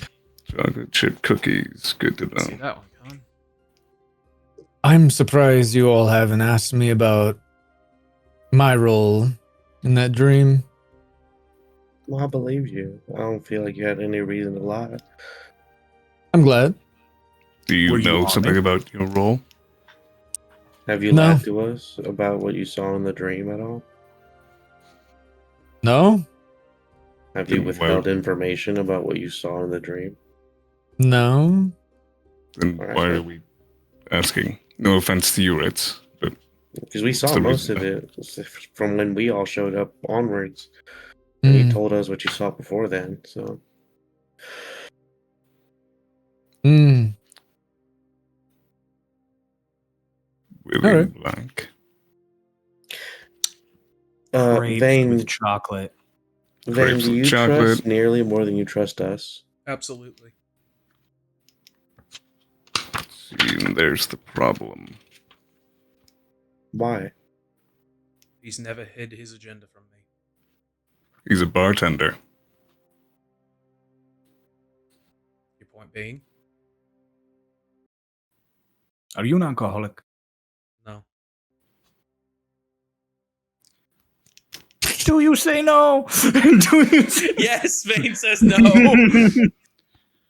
So you trust the bartender that you met on this side of the storm wall more than any of us. Why? You really want me to answer that? Sure. Why not? Because you have a secret unknown telling you what to do and to go and torment people in the middle of the night. Renava, you have almost gotten us killed 3 separate times, and even though you don't know, unfortunately, your little treasure hunt is still a liability. Rittz, I mean, quite frankly, it was mostly just because you've got a little bit of a temper problem, but you know what? I feel like we really did make some steps forward. So if I were to really put it above anybody else, I would say I trust Rittz more than anything else. And Bella, with your best intentions at heart, holy hell do you overstep. Happy? So who is nearly to you? Who's nearly to me? A friend. And that's it? He is somebody I can trust. That's not answering the question, Vane. You just put everything out on the line. I mean, yeah, Vane looks you straight in the eyes and just goes, honestly, it's got a lot less to do with Neely and a lot more to do with you guys. Sure. Why don't you bring this up with us I so have. that we can improve? I yelled at you when we were coming back into Haven, said you were overstepping. Selic, I got in massive trouble for bringing it up. Renavo, you and I did put it aside, but it doesn't mean that what's going on is any less of a risk. And again, Rittz, he just kind of holds up a fist. You say it's not any more of a risk, but I have told you, and I've told the rest of you all that this was my journey. I mean, I acknowledge now that clearly it's not just my own, but solely blaming me for all of the times that I had nearly gotten you killed seems a little bit unfair.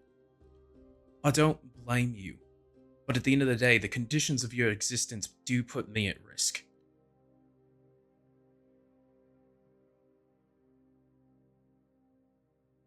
I mean, this is no offense to all of you. Your interpersonal drama. Clearly Zone of Truth, not the place to handle it. You scare the hell out of me. To a locked? No. Or To Delgado? Yeah. Good. If you all could please stop doing this. William, as Delgado says that, just goes, I think it's brownies. Brownies are really good. Especially after Aslan started making them. That's like they're good. I already have brownies written down, so I can just put your name as well next to I it. thought it was So Rittz. blondies. The blondies were really good, but I think really narrowing it down, I think it's and I said it, so I have to be honest. So Brownies, egg tart. Okay. Got it. A locked, just like, oh, this is lovely. And like the little seed they planted down that turned into a tiny flower on the ground, they just whip their hand, and it comes back up into a little thing in their hand. And just, all right. You all can lie again! Hooray! Carry your falsehoods with you on to the future, and may it destroy every loving relationship you've ever had. It was good And then seeing as you're you lying again. there, crumbling and weeping. What? It was good seeing you again. It's good seeing you too. You're so tall. I I'm enjoy a bit it. hurt that you didn't. What? That you didn't remember my name. Who are you again? That's fucked up. Oh, Deli, I do so love when you use me. Ah. Delgado's like, don't word it like that. Please go away. I can stay wherever I want to stand. My deal is with Berestine, not you. Please go away. Is there anything else that is needed from us? Any paperwork we need to file? Any statements we need to be made? We need to put things in writing, because I can do that quickly for you if you'd like. Can we No. get paid? I do. I plan to go to the magic shop here soon. Looks at Lance. Yeah, it's in my office. I can, yeah. Not the tower office, it's in the ward office. I can run. I'll get there pretty quick. I'll go get that. He turns, I'll just go with you. leaves. Delgado, as you're about to leave, just stop. I don't know what the fuck is going on with all of you five. Actually, I do. I know way too much about whatever the fuck is going on with all of you five. I want you to be functional. Given the tension that just arose here in this conversation, you fucking off with someone who's not your squad will not be functional. So, whatever all of your plans are today, you have a new order from your captain. Stay within 100 feet of each other at all times, or you get 10 demerit. That's good. I was planning on going to the magic shop and invited everybody to go with me, and Manama seems to want to go to lunch, so that's a good way to stay together. He's putting us Good in idea. group therapy.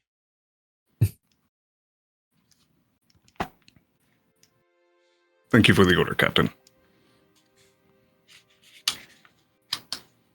Does that mean we're not training today? No, unfortunately, I have lost a lot of time thanks to sleeping in late. Tomorrow? Tomorrow with you. You. Take the chip off your shoulder. Trust your squad a little bit more. They haven't let you die yet, and you haven't let them die yet. Stop telling your bartender so goddamn much.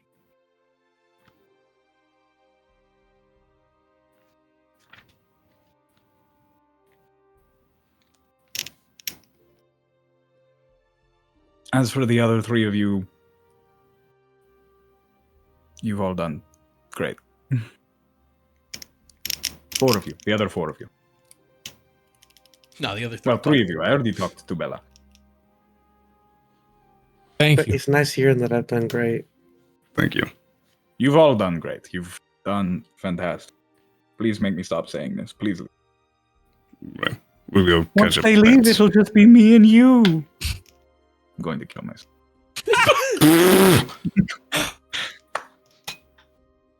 You're not sure if he's honest or not, because we're not in the zone of truth. What's your favorite dessert? Me? Yeah. people. No. No, it's not. Not people. Why would you say that about me? Yes, because a paper is a meal, not just a snack. I eat precisely. I don't eat people as well, I mean, I do eat people, and I do eat that's like a snack.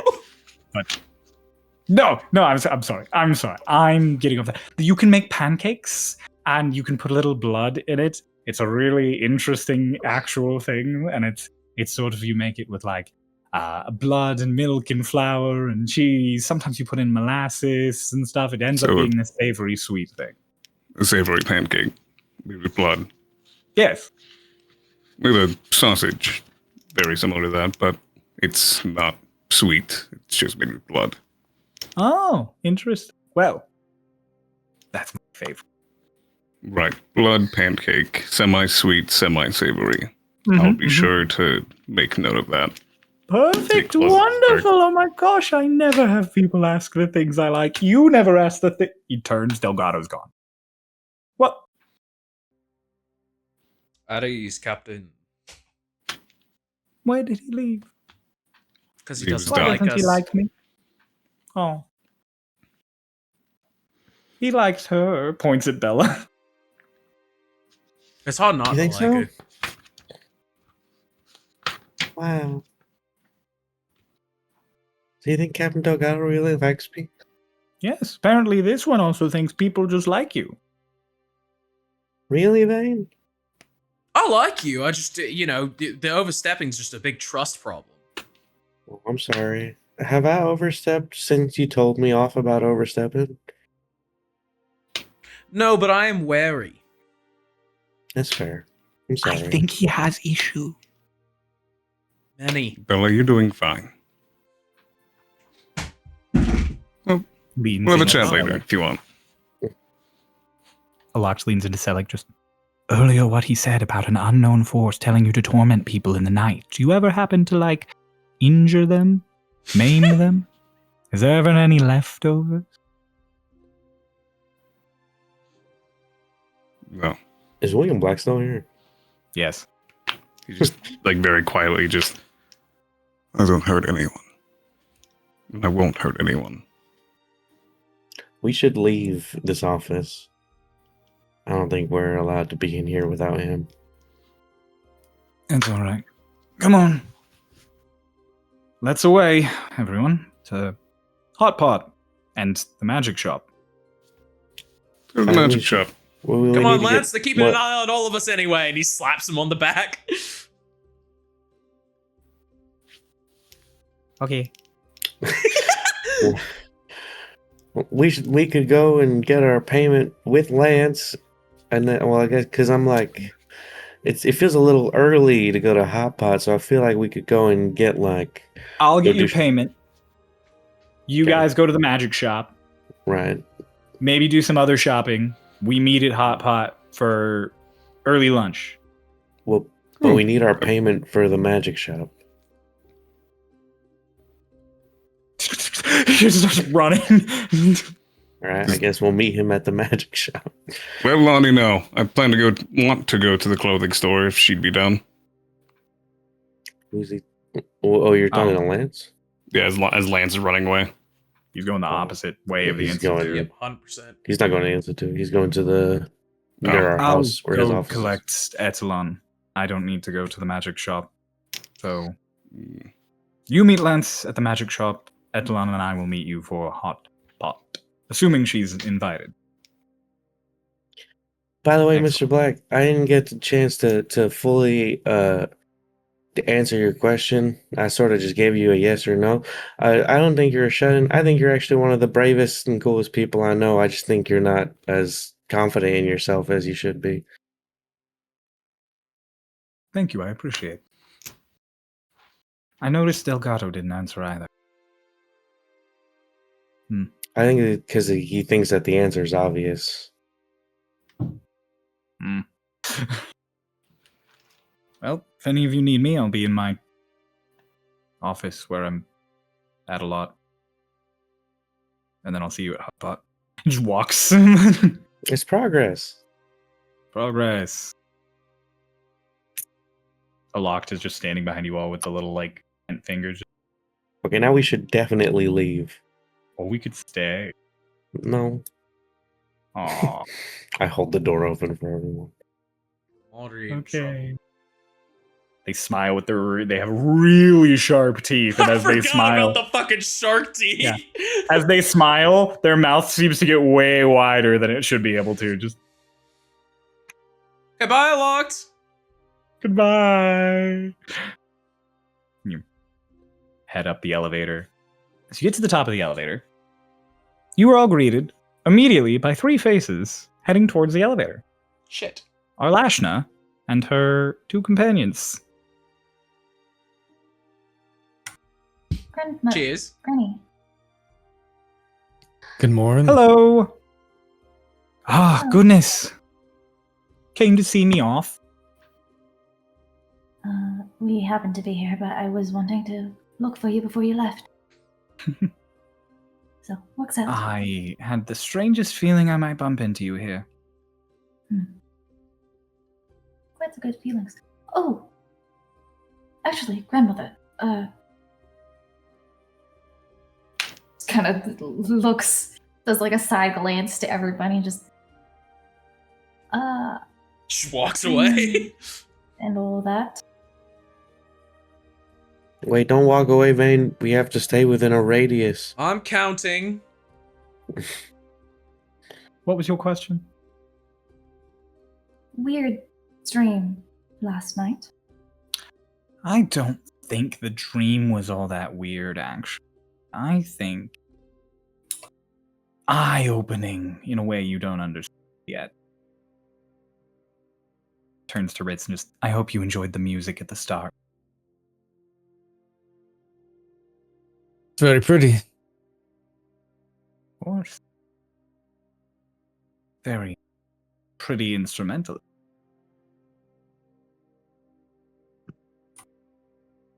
Well, glad That you is- know.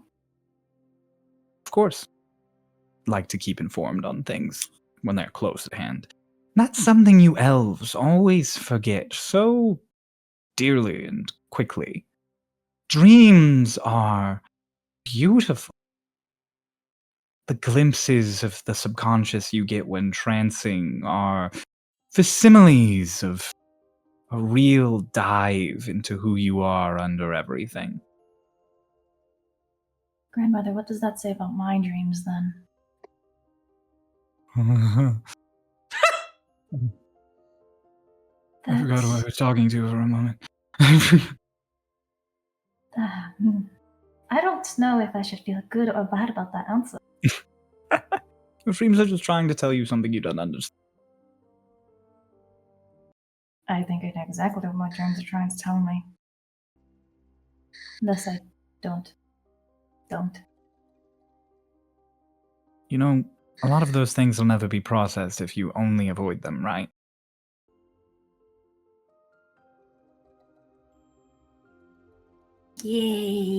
Yes.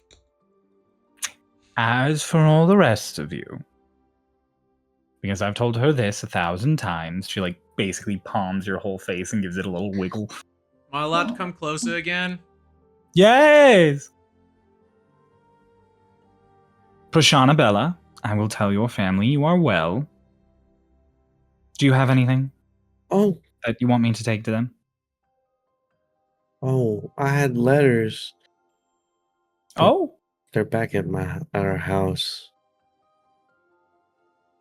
Lorelai, could you be a darling and rush off to their house? Yeah, sure. Where is it? It's like the one that's fucked up with the hole in it on the side next to where the tower used to be with the big memorial. Show a picture. Okay, and then Bottom floor, just in the room on the bottom floor, there's like a stack of envelopes. okay, got it. Just like incredibly fast. Just very adept at haste magic. Mm. It's incredibly useful, you find.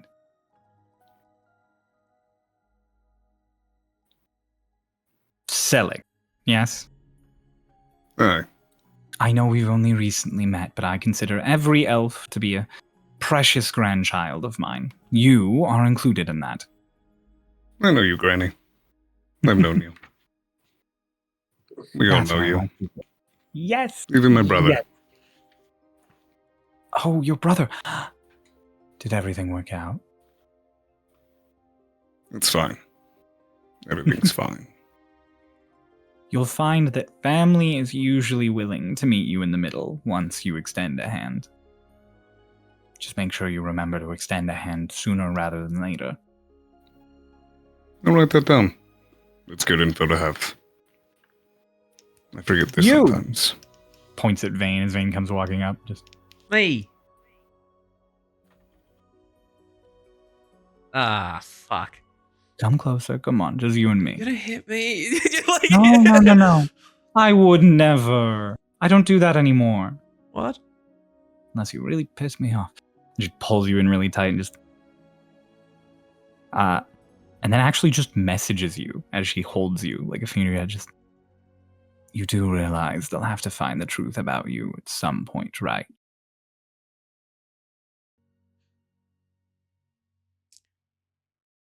I think it's best they don't. I haven't seen a Dusk Crowned get so active in millennia. I don't know what your little organization wants, but if you hurt Runava, I will introduce you to a very close friend of mine who's very familiar with war. And I will wage it on your entire organization. Alashna, Mm-hmm. the last interest I have is how I'm happening to any of them. They are vital to my existence.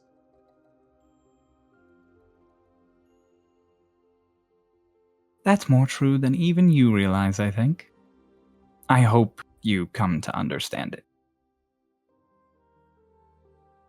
And then she pulls away and pretends like the whispering is getting louder. And remember, you really have to do something about the cloak. It will start to smell. It is flesh. Rude. I clean it. Turns back to Rittz, just... My new old friend. Or my old new friend. Oh, yes, bring it in. Bring it in. Ah, I hope to see you again when I come back. Try to stay out of trouble. do my best. I don't seem to be pulling the strings, really. Definitely don't seem like a puppet to me. Question. Yes. What's wrong with my magic? Nothing. It's just different. Hmm. I've seen that sort of thing happen before. Not quite like this, but I think you're just a different you than the one that went to bed. Everyone wakes up a different person. It's the magic of dream. I'll dream Now- big then. I do really have to go, but she holds a hand out and, like, almost on cue, Lorelei just... I will make sure these get delivered to your family. Holy shit. I'm fast. Yeah, you I'm really are. fast. Thank you. Yeah, of course. Cool.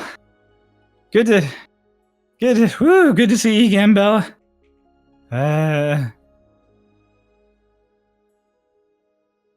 Yeah.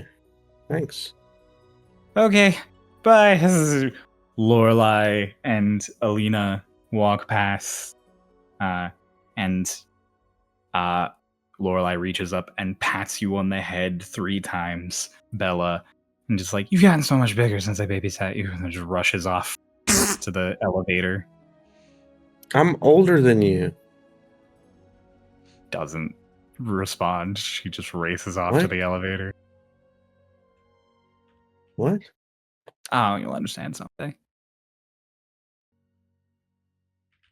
Okay. Bella, stay out of trouble. All of you, can I give you as an entire group one little little piece of advice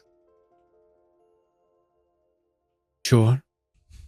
Sure. from someone with a lot of wisdom. It's a very, very old elf.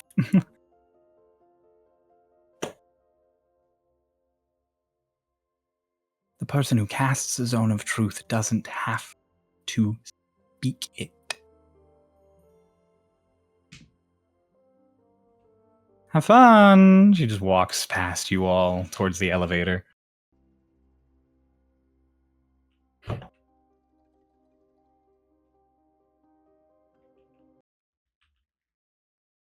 She gives Nava one last kiss on the head. Bane just has a moment of just like, he's kind of had this glassy stare since talking with Arlashna. And he's just sitting there, it's just... It's always the foreboding shit, isn't it? It's always just...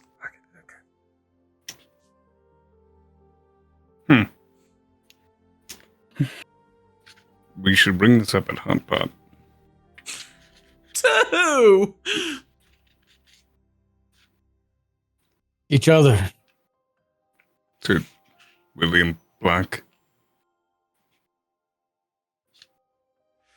Wait, did I miss something while I cut out? William Black is bringing Ethel onto Hot Pot. Oh, okay. We mentioned that to William Black.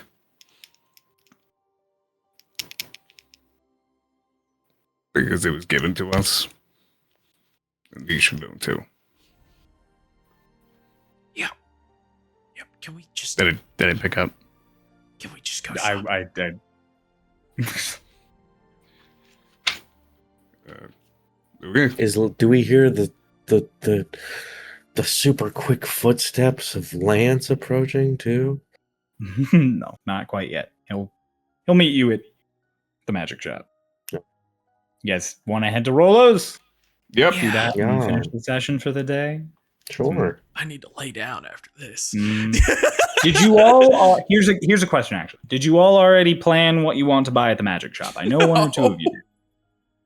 Yes, and I have a couple of things I want to ask for, and then also there is the thing I want to order that I talked to you I about. would like to look around a little bit as well. In that case, we are going to start next session with you guys going to the magic shop. Everyone take your time. Think of stuff you want to buy at the magic shop. And that's where we'll kick off, which means, as my tone might indicate to you all already, this, as you walk out of the apropos tower with that foreboding message from Arlashna, is where we're going to end this session. There was a moment where I was like, are they leading into a level up? This doesn't feel like a good time to level up, actually. Ah, man, you just got us out of a level up. Damn, can't believe you called me out. Now I can't level you guys up anytime soon. God damn it, Noah. Thank you all so much for watching and listening and enjoying Starlost Stormridden. I hope you enjoyed it. If you did, leave us a comment. Support us in all sorts of the various ways we've said before. Marcy, say hi. Say bye. Okay, thank you, Marcy. Everybody else, see you guys next time. Bye. Bye.